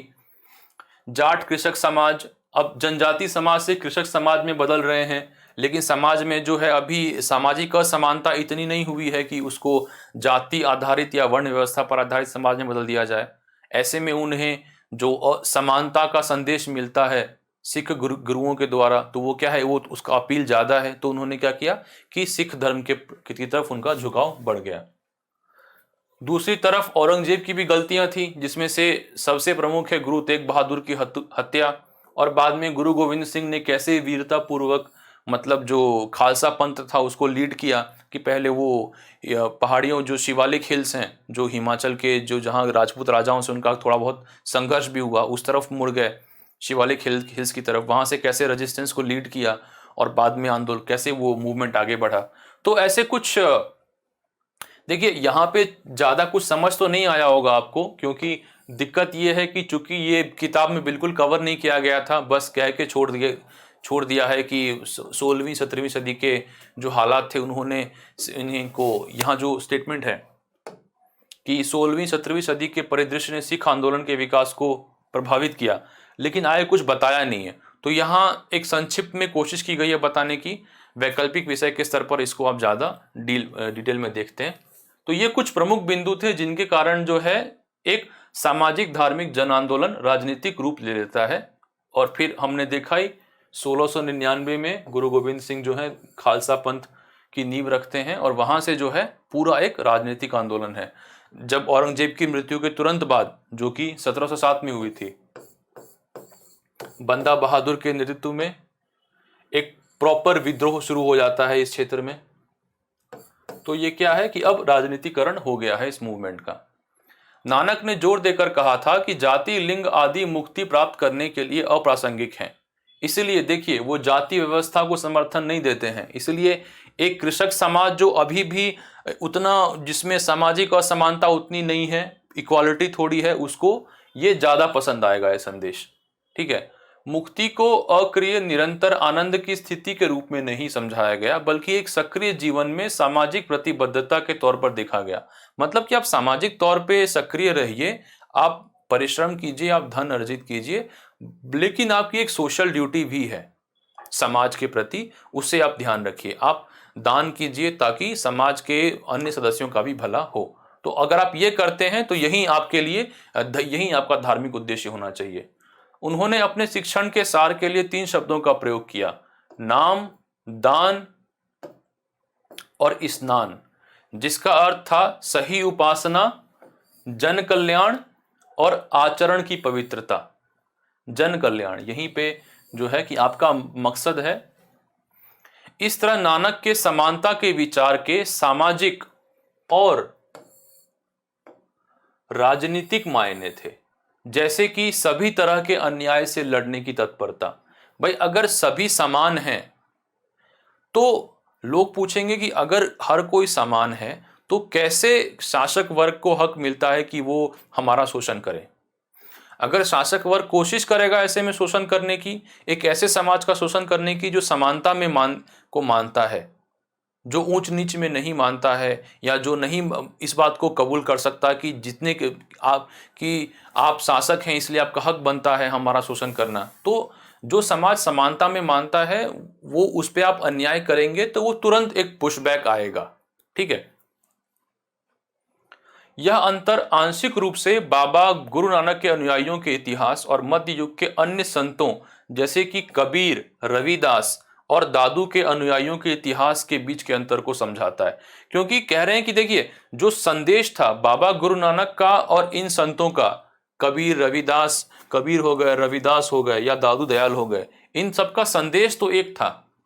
ठीक है, समाज सुधार का, कुरीतियों से दूर जाने का, आडंबरों के त्याग का, सादा जीवन जीने का। लेकिन गुरु नानक में एडिशनल पॉइंट ये था कि उनका जो समानता का विचार था उसके राजनीतिक पहलू भी थे। इसलिए जो उनके जो फॉलोअर हैं धीरे धीरे वो पहले एक सामाजिक और सांस्कृतिक समुदाय में बदले, एक अपनी पहचान डेवलप की और धीरे धीरे उसके आधार पर उनकी एक राजनीतिक महत्वाकांक्षा जागी जो कि 18वीं सदी में राज्य निर्माण में पूरी होती है। ठीक है। हाँ, और ये सिर्फ गुरु नानक के केस में ही नहीं, आप धरकरी पंथ के बारे में भी हमने बात की थी, रामदास समर्थ और उनके शिष्य शिवाजी के बारे में। वहां भी है कि उनका भी जो संदेश था उसके सामाजिक के साथ साथ राजनीतिक पहलू भी थे। ठीक है, वो भी मतलब एक जो मराठी भाषा पे आधारित सांस्कृतिक पहचान है उसके कहीं ना कहीं उसको राजनीतिक महत्वाकांक्षा से जोड़ते हैं। तो इसके साथ जो है हम चैप्टर 8 खत्म करते हैं। बाकी के चैप्टर हम आगे के लेक्चर्स में देखेंगे। Thank you.